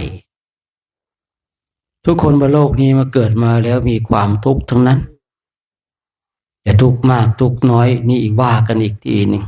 อีกเรื่องหนึ่งเพราะความทุกข์นี่แหละจึงทำให้เราเข้ามาฝึกฝนอบรมจิตตภาวนาถ้าไม่มีความทุกข์ธรรมะก็ไม่มีความสำคัญถ้าไม่มีความทุกข์พระพุทธเจ้าไม่จำเป็นต้องมาอุบัติขึ้นพระพุทธเจ้าอุบัติขึ้นเพราะคนทั้งหลายมีความทุกข์นี่แหละเพราะเรามีความทุกข์นี่แหละเราจึงจำเป็นต้องมาปฏิบัติธรรมกรรมฐานความทุกข์ทั้งหลายที่มันเกิดขึ้นผมพิจารณาโดยแยบคายด้วยตัวของผมเองเกิดจากของเราทั้งนั้นคนอื่นเองเป็นส่วนประกอบแต่ถ้าเราไม่รับในส่วนประกอบนั้นความทุกข์นั้นก็ไม่ปรากฏแต่ถ้าเรารับส่วนประกอบนั้นที่คนทั้งหลายที่จะทำให้เราเกิดความทุกข์เรารับมาแล้วเราก็เกิดความทุกข์แต่บทสรุปแล้วความทุกข์ทั้งหลายเกิดจากตัวของเราเองไม่ได้เกิดจากบุคคลอื่นเลยไม่ว่าจะทุกข์กายหรือว่าทุกข์ใจทุกข์กายก็ดีทุกข์ใจก็ดีเนี่ยที่เราเกิดขึ้น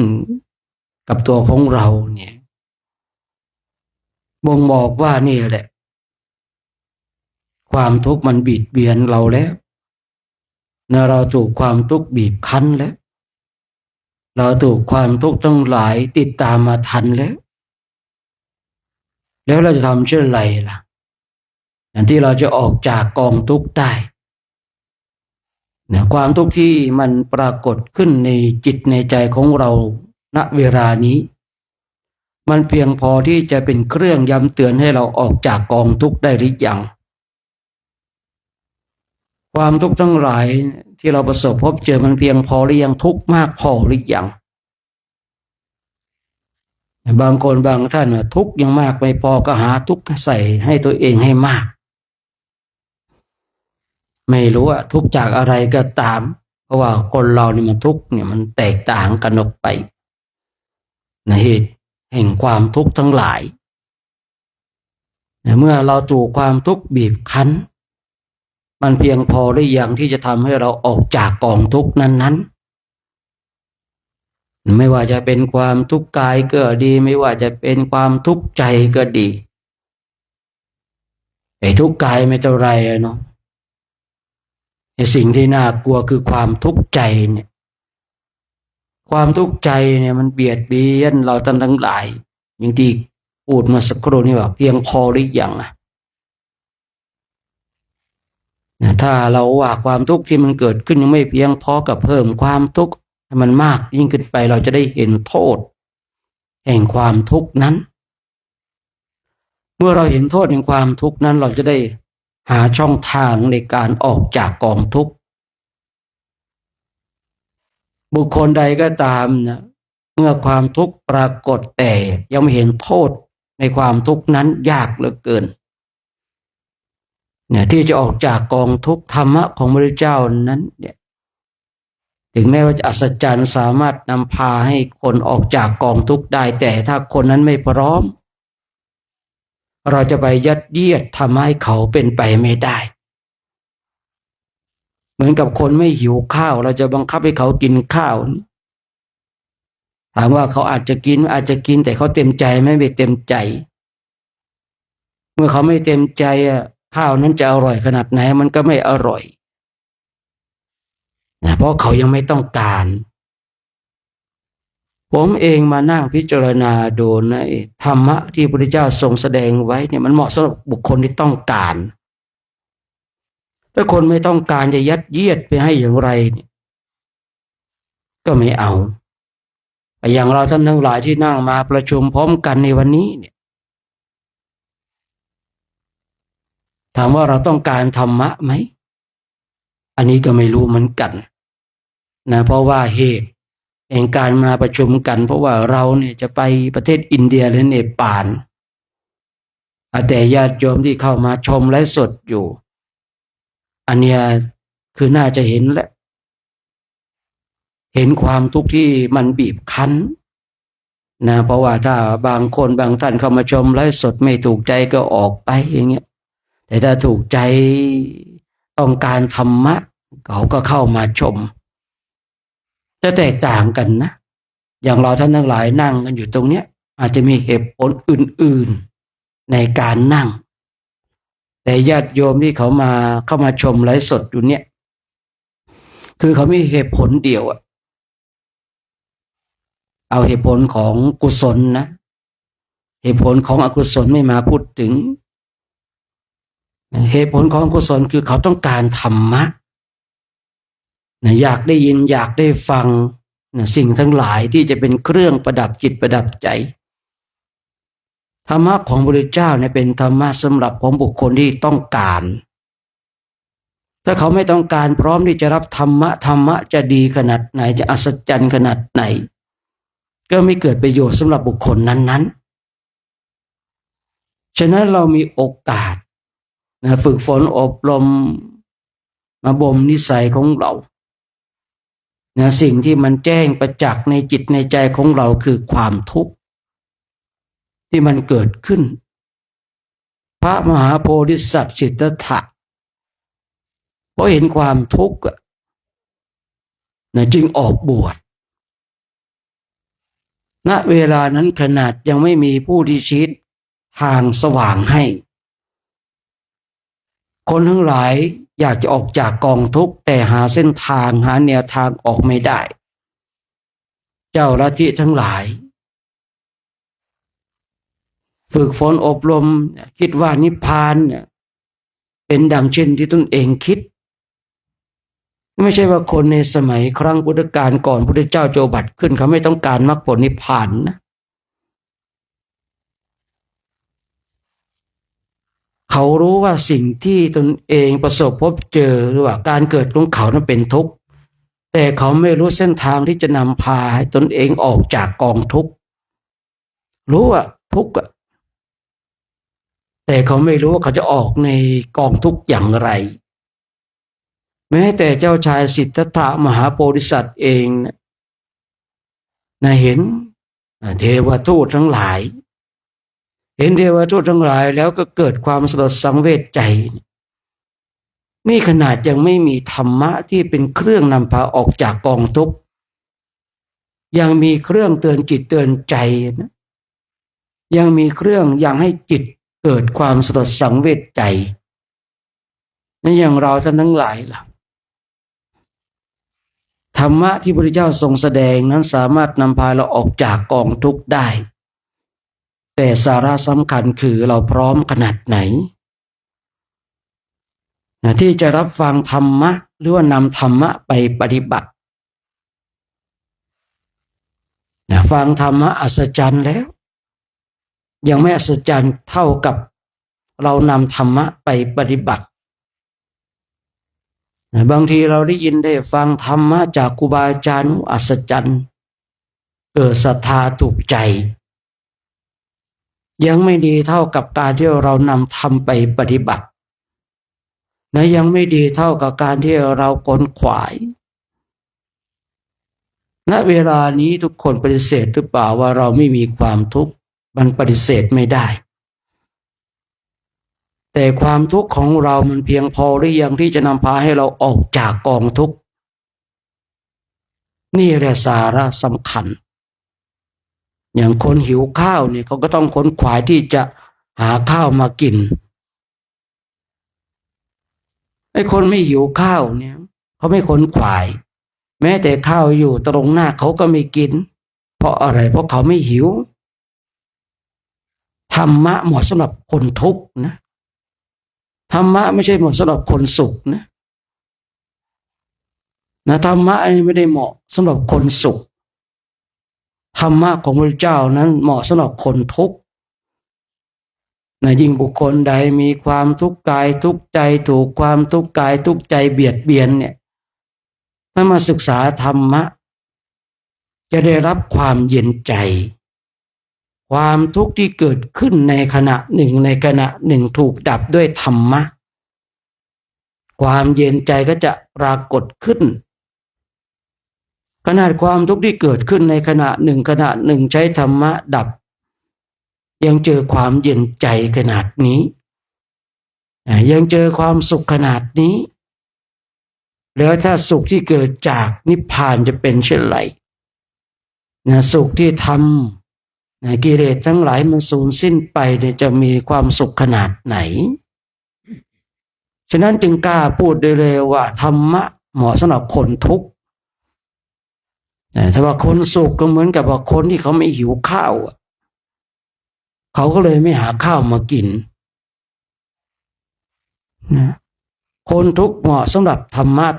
เหมาะสำหรับคนทุกข์คือคนหิวข้าวแล้วคิดดูว่าคนหิวข้าวเนี่ย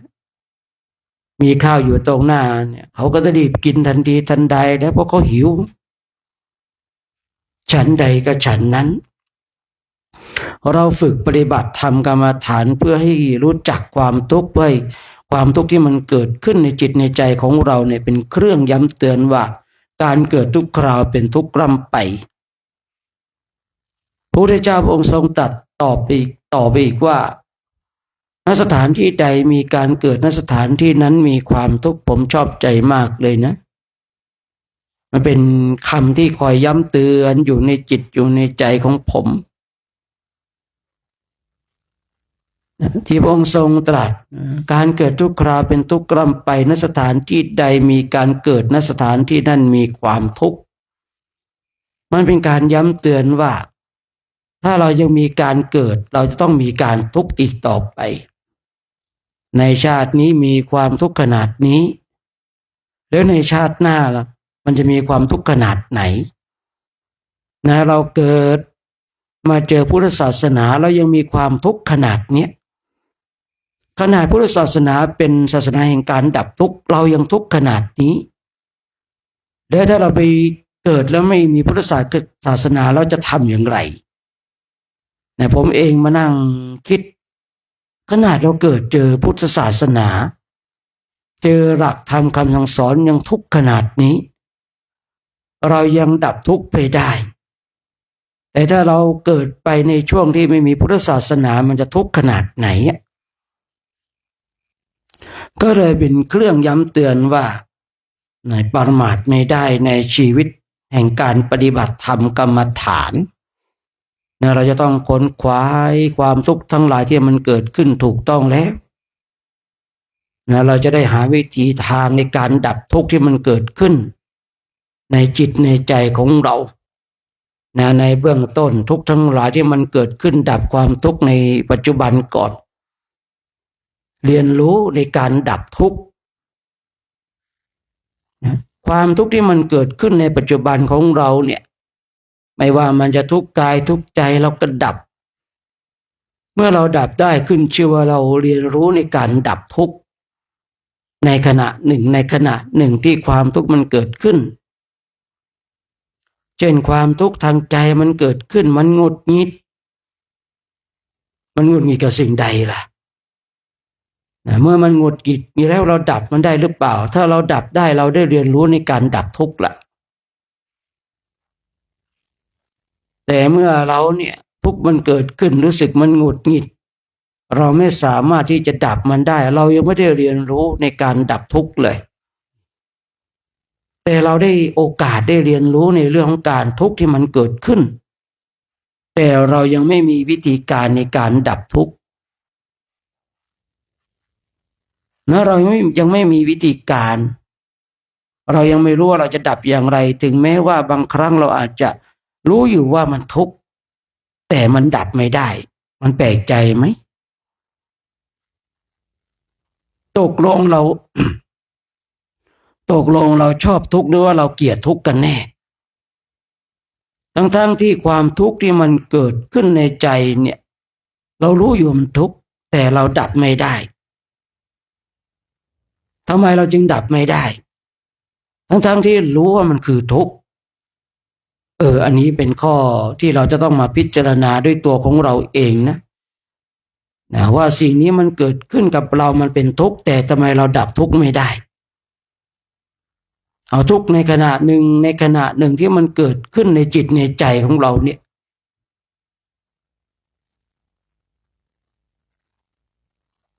องค์อื่นไม่รู้รูปอื่นไม่รู้นะสมัยก่อนเองนี่ที่ผมยังไม่เข้าใจในการดับทุกข์ในขณะหนึ่งที่มันเกิดขึ้นนะมันหงุดหงิดนั่งก็หงุดหงิดเดินก็หงุดหงิดมันทุกข์ทั้งกายทุกข์ทั้งใจตกลงเราเกลียดทุกข์หรือว่าเรารักทุกข์เนี่ยไอ้ความทุกข์เนี่ยมันเกิดขึ้นในจิตในใจเนี่ยตกลงเราเกลียดหรือว่าเรารักเราอยากจะดับหรือเราอยากให้มันเกิดเอาปัญญาเกิดแล้วไม่รู้ว่าคนอื่นจะเรียกปัญญาหรือเปล่าแต่สำหรับผมปัญญามันเกิดแล้วมันมีเครื่องมาสะกิดใจแล้วว่าตกลงเนี่ยเราอยากให้ทุกข์ดับหรือว่าเราอยากให้ทุกข์มันเกิดถ้าเราอยากให้ทุกข์มันดับแล้วมีวิธีทางใดที่จะทำให้ทุกข์มันดับแต่ถ้าว่าเราเนี่ยชอบทุกข์รักทุกข์อยากจะให้ทุกข์มันเกิดอยู่กับเราแล้วเราจะทุกข์ทำไมเหตุผลมันหลายอย่างบทสรุปว่าความทุกข์ที่มันเกิดขึ้นเนี่ยเราไม่ชอบแต่เราไม่รู้จักการดับในความทุกข์ที่มันเกิดขึ้นในขณะหนึ่งถ้าท่านทั้งหลายยังไม่รู้จักดับมันจะไปดับความทุกข์ที่เกิดจากเครื่องร้อยลัดที่มันอยู่ในจิตตสันดานของเราได้อย่างไรไม่ได้ท่านทั้งหลายจะต้องเรียนการดับทุกข์ กับทุกข์ที่มันเกิดขึ้นในปัจจุบันนี้ก่อนที่เราจะไปดับทุกข์ที่มันอยู่ในจิตตสันดานของเราที่มันหมักหมมอยู่ในจิตของเราเนี่ยหมักดองอยู่ในจิตของเราเนี่ยเราต้องมาเรียนรู้ในการดับทุกข์ที่มันเกิดขึ้นในขณะนี้ก่อนถ้าเราเรียนรู้ในการดับทุกข์ในขณะนี้ได้ความทุกข์ทั้งหลายเนี่ยหรือว่ากิเลสทั้งหลายที่มันหมักดองอยู่ในจิตของเราเนี่ยมันก็ไม่ใช่เรื่องยากความทุกข์ทั้งหลายที่มันเกิดขึ้นถูกต้องแล้วยิ่งเราท่านทั้งหลายเป็นนักบวชแล้วเนี่ยมันง่ายสำหรับการเรียนรู้และการดับเพราะเรามาเพียรเพ่งอยู่กับกายอยู่กับใจของเราเพียรเพ่งเราก็จะเห็นแต่ความทุกข์ที่มันเกิดขึ้นและมันดับไปโดยสภาวะคือมันดับไปโดยสภาวะโดยที่มันไม่ได้ดับโดยการที่เรามีสติมีปัญญาเข้าไปดับผมเองเรียนรู้ในเรื่องของการดับทุกข์คือมันเกิดปุ๊บดับปั๊บเลยในขณะที่จิตของเราเนี่ยมันจะไปเสวยมันจะส่งต่อในจิตดวงต่อไปเรารีบดับตัดกระแสดับวึบเลยท่านทั้งหลายผมเองนะณเวลาเนี่ยถามว่ามีความทุกข์ไหมมีน้อยมากๆยิ่งทุกข์กายเนี่ยแทบจะไม่มีเลยนะทุกข์ใจบางทีมันก็ผุดขึ้นมาแต่ว่ามันผุดขึ้นมาเรารู้ปุ๊บดับปั๊บเลยมันไม่ปล่อยให้ความทุกข์มาปรุงแต่งในจิตในใจยังมีอยู่ความทุกข์ยังมีอยู่มันยังผุดขึ้นมาอยู่มันยังเกิดขึ้นมาอยู่ถามว่าความกังวลมีไหมมันมีแต่ว่ามันพอผุดขึ้นปุ๊บเรารู้ว่าสิ่งนี้มันเป็นเครื่องกังวลมันดับได้เร็วผมจะเลยเข้าใจกระบวนการของการดับทุกข์ที่ความทุกข์ทั้งหลายมันปรากฏขึ้นในขณะหนึ่งมันขึ้นอยู่กับตัวของเราเองว่าเราจะดับหรือปล่อยให้มันเกิดถ้าเราปล่อยให้มันเกิดมันก็จะปรุงแต่งไปอย่างสมมติว่าความทุกข์ที่เกิดขึ้นจากคนนินทาคนไม่นั่งนินทาเรารับหลังได้ยินเขานินทาพอได้ยินปุ๊บเราปล่อยให้มันเกิดมันก็จะปรุงแต่งทำไมนั่งนินทาเราทำไมจึงมานั่งนินทาโน่นนี่นั่นเราปล่อยให้ความทุกข์มันเกิดขึ้นแต่ผมเองเนี่ยพอเราไปได้ยินได้ฟังปุ๊บมันผุดขึ้นปุ๊บเราดับปั๊บเลยดับปุ๊บมันจิตมันสว่างทุกการดับทุกในขณะหนึ่งดับได้เมื่อไรจิตก็สว่างเมื่อนั้นท่านทั้งหลายฉะนั้นทุกทั้งหลายที่มันเกิดขึ้นในขณะหนึ่งก่อนเนี่ยเอาตอนนี้ก่อนถ้ามันทุกข์กายก็ดับที่กายถ้ามันทุกข์ใจก็ดับที่ใจอย่าให้ความทุกข์ทั้งกายและใจมันปรุงแต่งมันเป็นการสร้างภพสร้างชาติสร้างวัฏฏะให้กับเราทั้งหลาย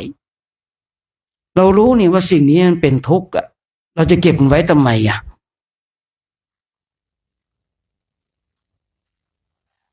เราก็รู้ว่าความทุกข์มันเกิดขึ้นแล้วมันไม่ดีกับตัวของเราเลย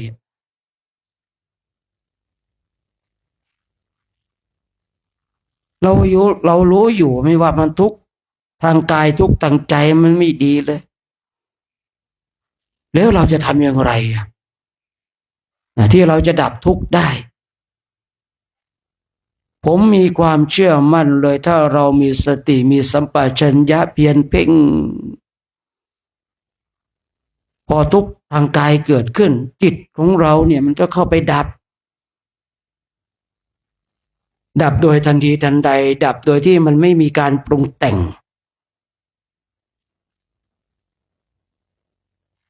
สมัยก่อนเนี่ยผมให้พระมานวด มานวดปุ๊บเราก็เขานวดไปพอเขาจับมันเจ็บเราก็รู้ปุ๊บมันดับปั๊บรู้ปุ๊บมันดับปั๊บคราวนี้เองเขาไม่รู้นะไอ้คนที่เป็นหมอนวดเนี่ยถ้าเขาจับแล้วคนถูกนวดเนี่ยไม่แสดงอาการเนี่ยเขาคิดว่าเขานวดไม่ถูกแต่ที่จริงเนี่ยผมเองนะเขาจับเขานวดไปเนี่ยพอนวดไปมันเจ็บปุ๊บดับรู้ปุ๊บดับปั๊บรู้ปุ๊บดับปั๊บก็เนี่ยเขาไม่รู้นวดไปนวดมาเขาถามอาจารย์ผมนวดเนี่ยถูกไหมอาจารย์เจ็บปวดไหมเอาทำไมล่ะผมไม่รู้ว่าอาจารย์เจ็บปวดหรือเปล่าเพราะว่าถ้าว่าเจ็บนั่นแสดงว่าตรงนั้นมีปัญหาเอาเจ็บอยู่อ้าวทำไมอาจารย์ไม่แสดงอาการหรือว่าอุ้ยอายล่ะทำไมอ่ะโอ้ผมก็ไม่รู้ว่ามันเป็นยังไงนี่ว่าถูกหรือไม่ถูกอ๋อมันเป็นเช่นนั้น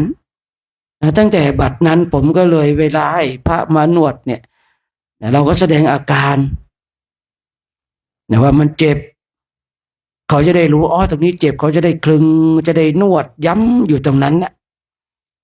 ถ้าเราไม่แสดงอาการเนี่ยเขาก็จะหาอยู่นั่นเองว่าถ้าเราเจ็บตรงไหนปวดตรงไหนในความทุกข์เนี่ยเวลาที่เขานวดนะก่อนหน้านั้นเนี่ยพอมันเจ็บปุ๊บเรารู้ปั๊บดับปั๊บรู้ปุ๊บดับปั๊บก็จิตมันเร็วขนาดนั้นนะในการดับทุกข์ที่มันเกิดขึ้นในขณะหนึ่งในขณะหนึ่งไม่ว่าจะทุกข์ทางกายหรือทุกข์ทางใจเนี่ยมันเกิดขึ้นกับเราถ้าเราปล่อยให้มันเกิดขึ้นแล้วตั้งอยู่นานสิ่งเหล่านี้ก่อให้เกิดวัฏฏะสงสารก่อให้เกิดภพชาติสำหรับตัวของเราเองไม่มีใครสร้างภพชาติให้กับตัวของเราเองได้นอกจากตัวของเราเองที่ได้ยินเมื่อสักครู่ที่ว่าการเกิดทุกคราวเป็นทุกข์ลำไปทุกทั้งหลายที่มันเกิดขึ้นในขณะนั้นนะ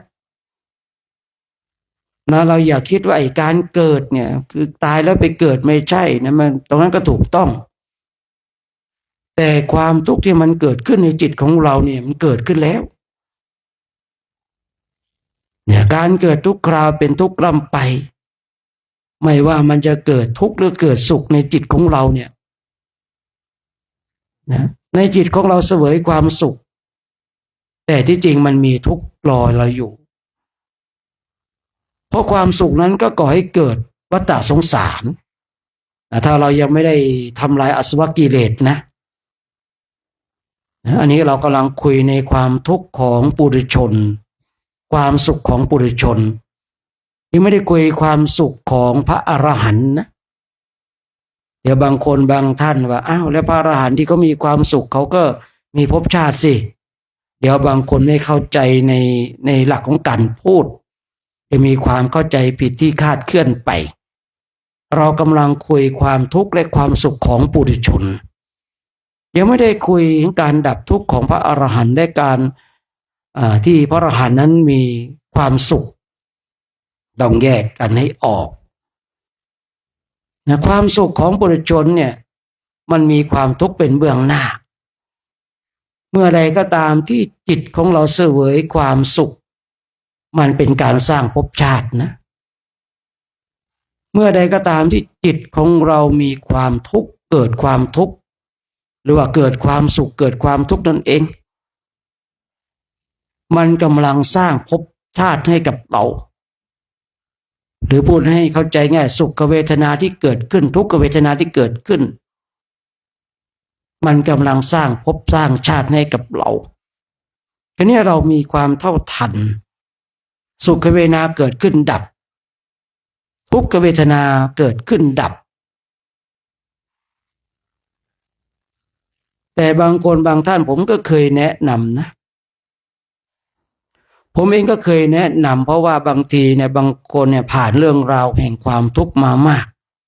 เวลาฝึกจิตแล้วจิตมันเสวยสุขเวทนาผมก็ปล่อยให้เขาเนี่ยอยู่กับสุขเวทนาก่อนเพราะเขาผ่านทุกขเวทนามามากถึงแม้ว่าสุขเวทนาตรงเนี้ยมันจะเป็นตัวก่อภพชาติแต่ว่าบางครั้งเนี่ยสุขเวทนาก็เป็น เหตุให้จิตมีกำลังได้เหมือนกันคราวนี้เราก็ต้องแยกแยะว่าสุขเวทนาของบุคคลนั้นเนี่ยเป็นเช่นไรมันต้องเข้าใจด้วยนะต้องเข้าใจในเรื่องของสุขเวทนาเพราะสุขเวทนาสำหรับบางคนเนี่ยที่ฝึกฝนอบรมจิตตภาวนาแล้วเนี่ยเป็นกำลังเป็นบาดฐานแต่สุขเวทนาบางอย่างไม่ได้เป็นกำลังเป็นบาดฐานให้กับอริยมรรคอริยผลเลยเนี่ยผู้ฝึกจิตต้องเข้าใจนะเพราะว่าแต่ละคนแต่ละท่านเนี่ยบางทีที่ผมคุยเมื่อสักครู่นี้ว่าบางคนเนี่ย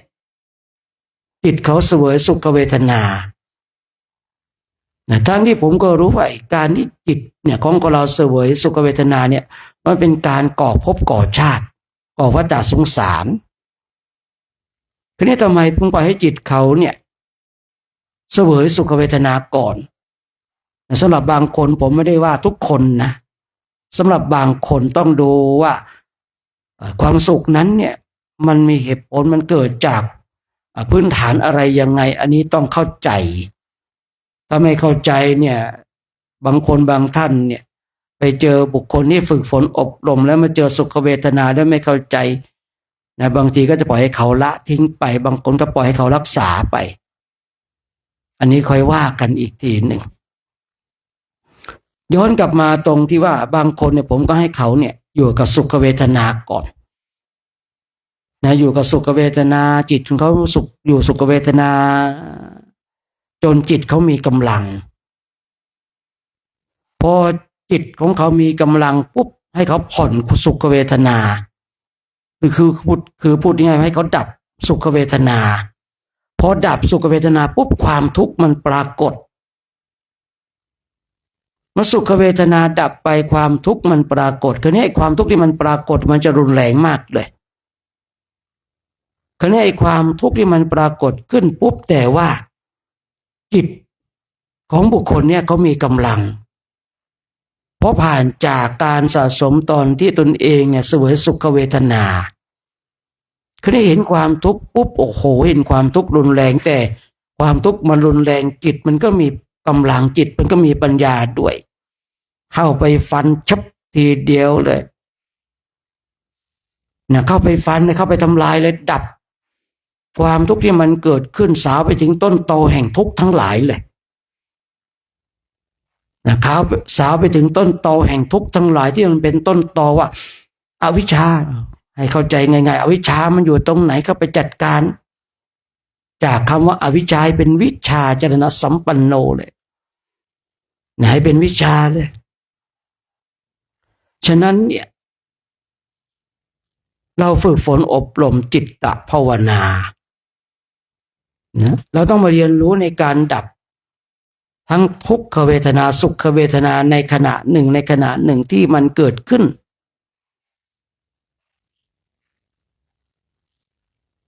ไอ้สุขเวทนาเนี่ยบางทีถ้าบางท่านยังไม่เข้าใจเราควรจะดับหรือควรจะรักษาถ้าเราฝึกฝนอบรมเจอแล้วก็มาพูดคุยกันได้แต่สิ่งหนึ่งที่ไม่ต้องมาพูดคุยเลยคือเวลาทุกขเวทนามันเกิดขึ้นเราต้องดับมันมาเรียนรู้การดับเกิดเวลาไหนดับเวลานั้นเกิดเวลานี้ต้องดับเวลานี้มันจะหงุดหงิดไม่ได้ดังใจมันจะรำคาญต้องดับทันทีนะ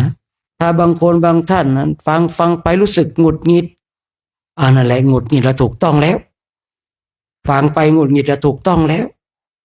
เพราะผมคุยบางสิ่งบางอย่างผมไม่ได้ฟังให้สุขใจอย่างเดียวผมพูดคุยให้หงุดหงิดผมคุยให้หงุดหงิดผมไม่ได้คุยให้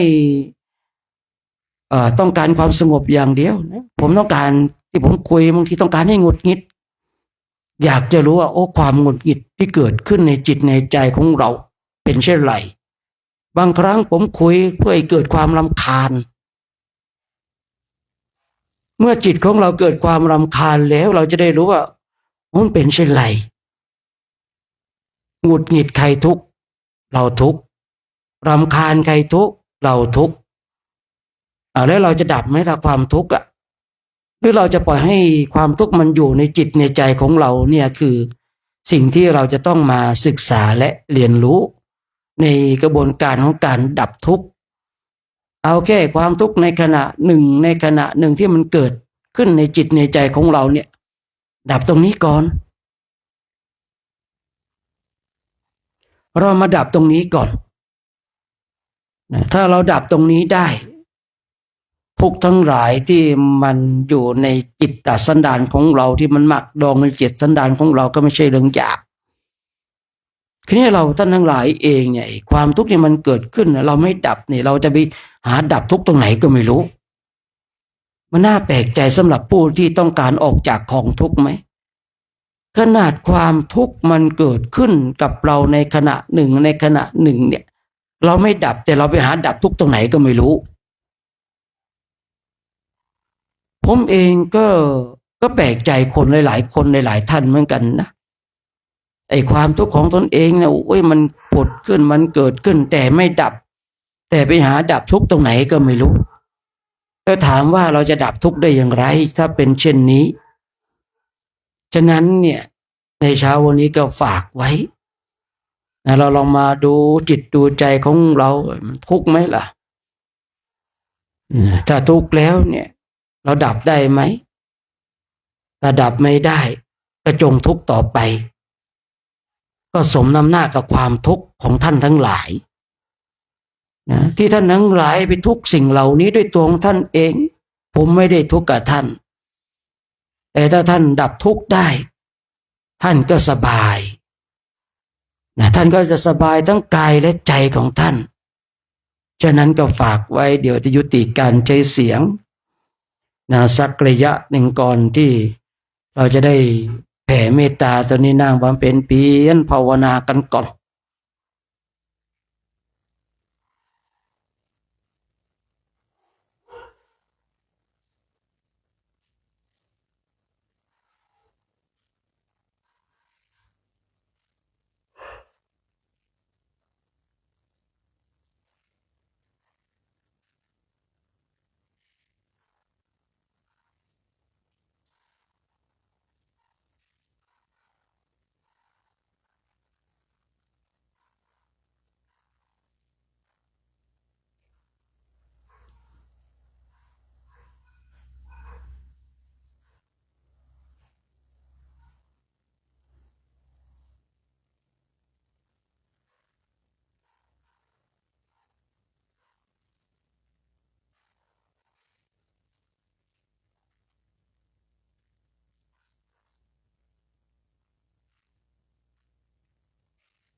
การเจริญจิตตภาวนาในช่วงนี้ก็สมควรแก่เวลานะให้เราท่านทั้งหลายทำความสึกตัวพร้อมน้อมจิตน้อมใจจิตที่เป็นบุญเป็นกุศลจะได้ร่วมกันแผ่เมตตากับสรรพสัตว์ทั้งหลายที่เป็นเพื่อนทุกเกิดแก่เจ็บตายของเรานะ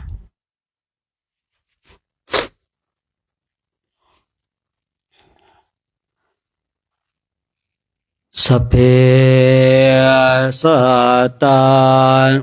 อาเวราโหนตุขอสัพพสัตว์ทั้งหลายทั้งปวงที่เป็นเพื่อนทุกข์เกิดแก่เจ็บตายด้วยการทั้งหมดทั้งสิ้นจงเป็นสุขเถิดอย่าได้มีเวรต่อกันและกันเลยอาพยาปัชชาโหนตุจงเป็นสุขเถิดอย่าได้ปาดเบียดเบียนซึ่งกันและกันเลยอานิคาโหนตุจงเป็นสุขเถิดอย่าได้ความทุกข์กายทุกข์ใจเลยโสขิอัตตานังปริหารันตุจงมีแต่ความสุขกายสุขใจรักษาตนให้รอดพ้นจากทุกข์โทษเวรภัยอันตรายทั้งปวงจงทุกข์ทั่วหน้าเถิดกาตังปุญญาภรังไมสัพเพภาคียปวันตุเตขอสรรพสัตว์ทั้งหลายทั้งปวงเหล่านั้นจงเป็นผู้มีส่วนได้เสวยผลบุญที่ข้าพเจ้าทั้งหลายได้บำเพ็ญแล้วนี้เถิ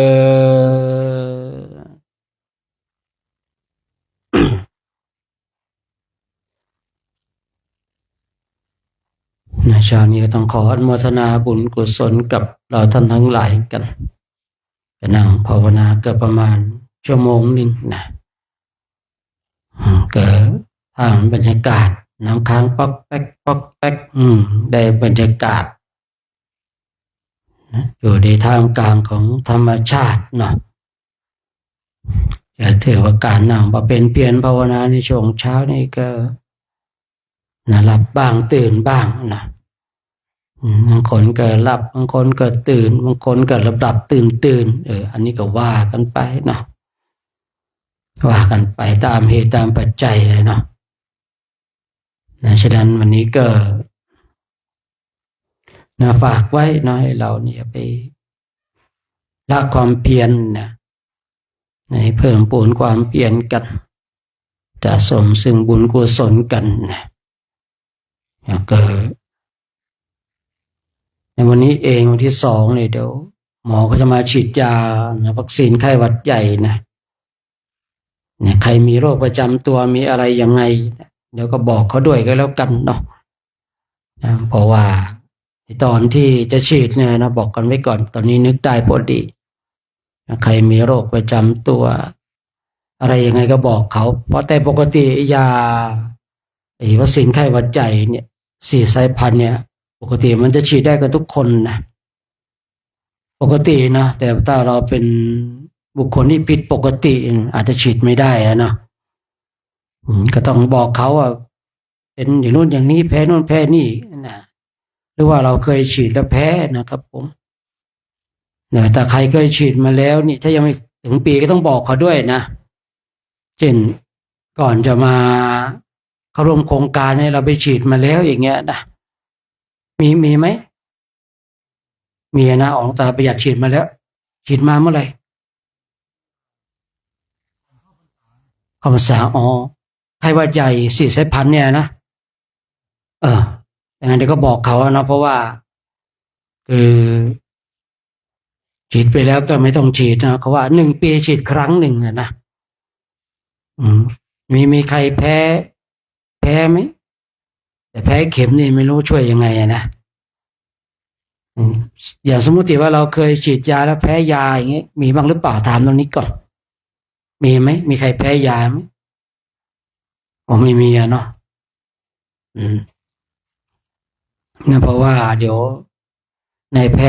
ทย์วิกรมเนี่ยที่ว่าหมอวิกรมเนี่ยกับคณะเขาก็ได้มาฉีดให้กับเรากันใครฉีดนะยังไม่ถึงปีเนี่ยจะบอกกันนะครับผมเดี๋ยวให้หมอก็ตัดสินใจเองนะครับว่าจะฉีดให้เราไหมนะแต่ปกตินี่ถ้ายังไม่ถึงปีเนี่ย นะเขาไม่ฉีดให้นะแล้วถ้าใครแพ้ยุงแพ้ยาเคยกินยาแล้วแพ้ฉีดยาแล้วแพ้ก็บอกหมอด้วยก็แล้วกันนะครับเพราะว่าเดี๋ยวถ้าฉีดปุ๊บแพ้กระทันหันเนี่ยยุ่งเลยเนาะอย่างนี้ได้กล่าวไว้ปกติยาไข้หวัดใหญ่เนี่ยวัคซีนไข้หวัดใหญ่เนี่ยไม่ค่อยแพ้กันหรอกครับผมแต่เราก็ไม่ประมาทนะต้องถามไว้ก่อนเนี่ยแพ้กระทันหันเนี่ยลดไปไม่ทันนะตายซะก่อนเลยยุ่งเลยนะแต่ว่าเราเคยฉีดแล้วไม่แพ้นี่ก็ไม่ค่อยเท่าไหร่แล้วครับผมว่ายาตัวนี้มันเหมาะสำหรับทุกคนนะฉีดแล้วดีทั้งหลายที่ผมเคยคุยนะเพราะว่าไปอินเดียแล้วฝุ่นนี่มันเยอะมากๆเลยนะแต่รูปใดถ้าไม่ฉีดนี่ก็ถามว่าได้ไหมก็ได้เนาะไม่บังคับนะแต่ถ้าไปเจ็บไปป่วยที่นู่นฉีดยามาไหมไม่ได้ฉีดเนี่ยไม่ได้ฉีดนี่คือบางสิ่งบางอย่างมันก็จะต้องมาเคลียร์กันใหม่แล้วเนาะเป็นไปได้อยากฉีดทุกรูปเลยนะครับผมนะเป็นไปได้อยากฉีดทุกรูปแต่ก็น่าจะฉีดทุกรูปนะเพราะว่าคือไปอินเดียเนี่ยเราไปภาวนากันนะไปภาวนาคือนี่ถ้าเราเนี่ยไปเจ็บไปป่วยเนี่ยมันภาวนามันไม่ได้อยู่แล้วนะขนาดร่างกายสมบูรณ์นะเรื่องของการภาวนายังไม่ค่อยจะได้เลยนะ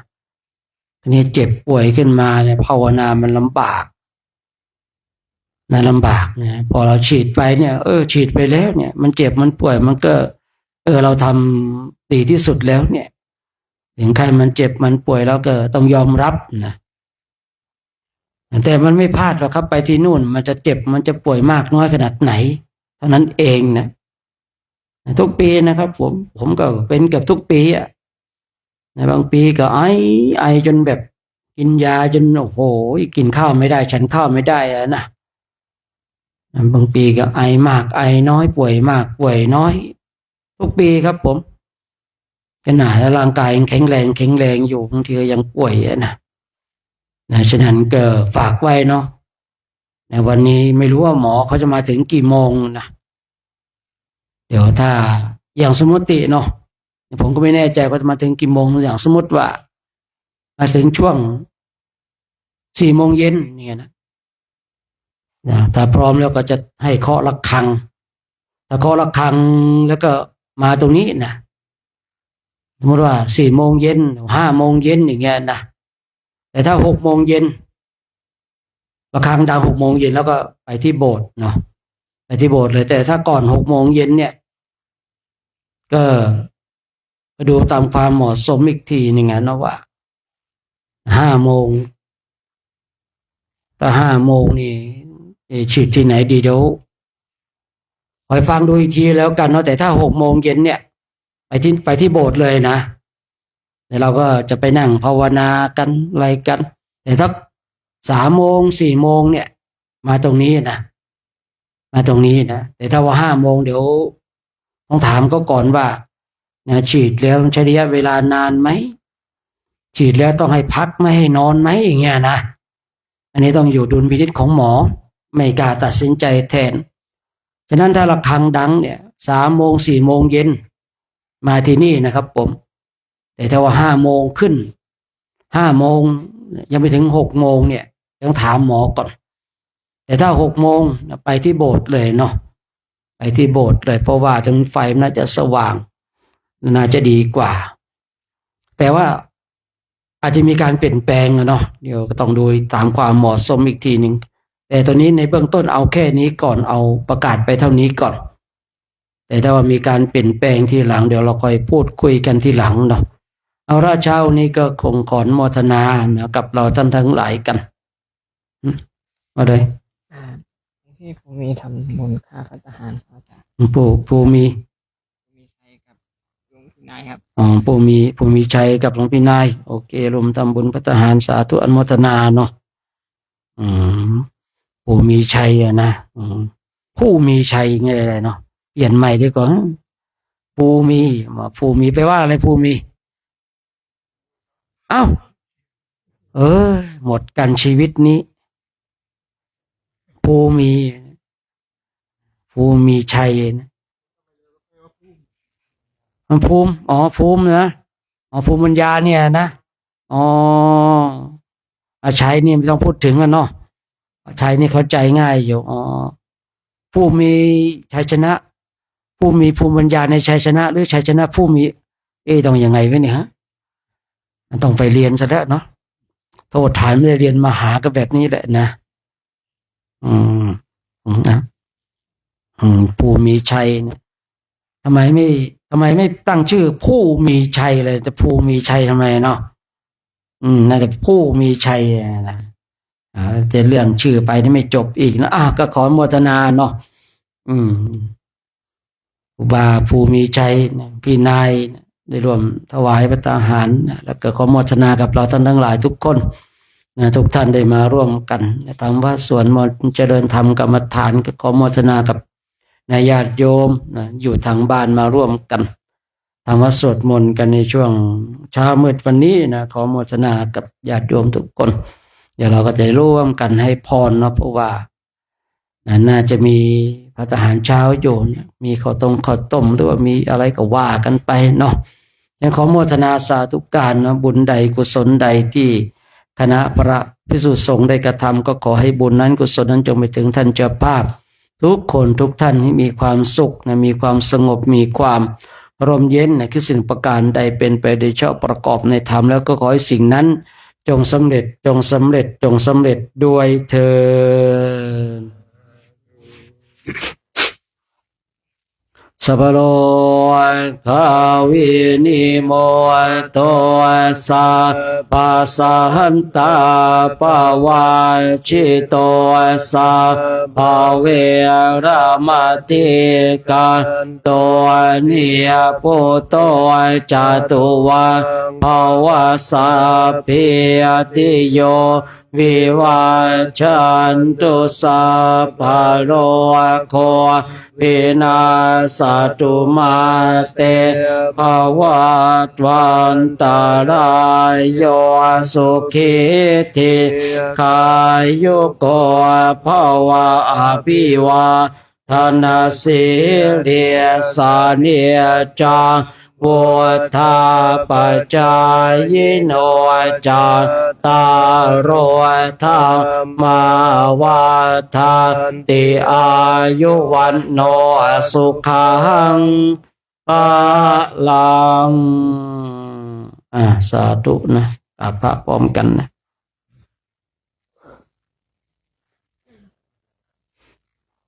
มันเลิกไปไม่ใช่หรอกนะไปเตรียมตัวบิณฑบาตนะ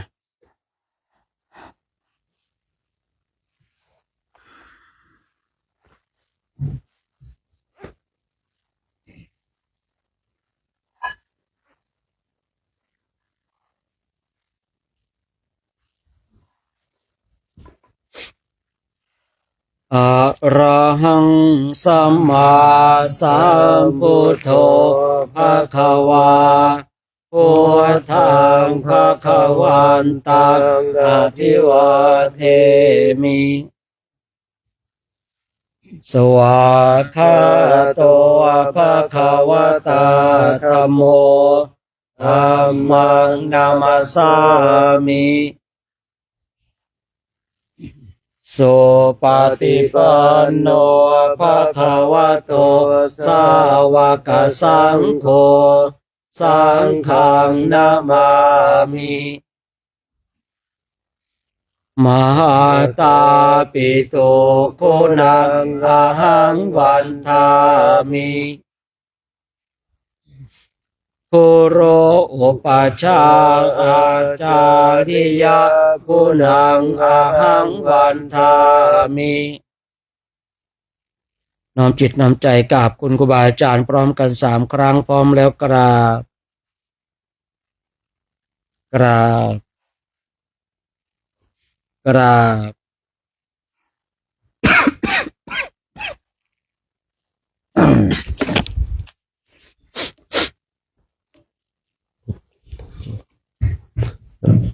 แนะนำนิดนึงนะครับเราฟังเสียงพระอาจารย์โชคนะครับคุณนำเนาะเวลาพระอาจารย์ท่านบอกกราบแล้วก็ลงพร้อมกันมันก็จะใกล้เคียงนะครับฝึกไว้ครับฝึกไว้พร้อมกันแล้วกราบกราบกราบ สาธุนะตัวโยมพร้อมแล้วกราบกราบกราบสาธุ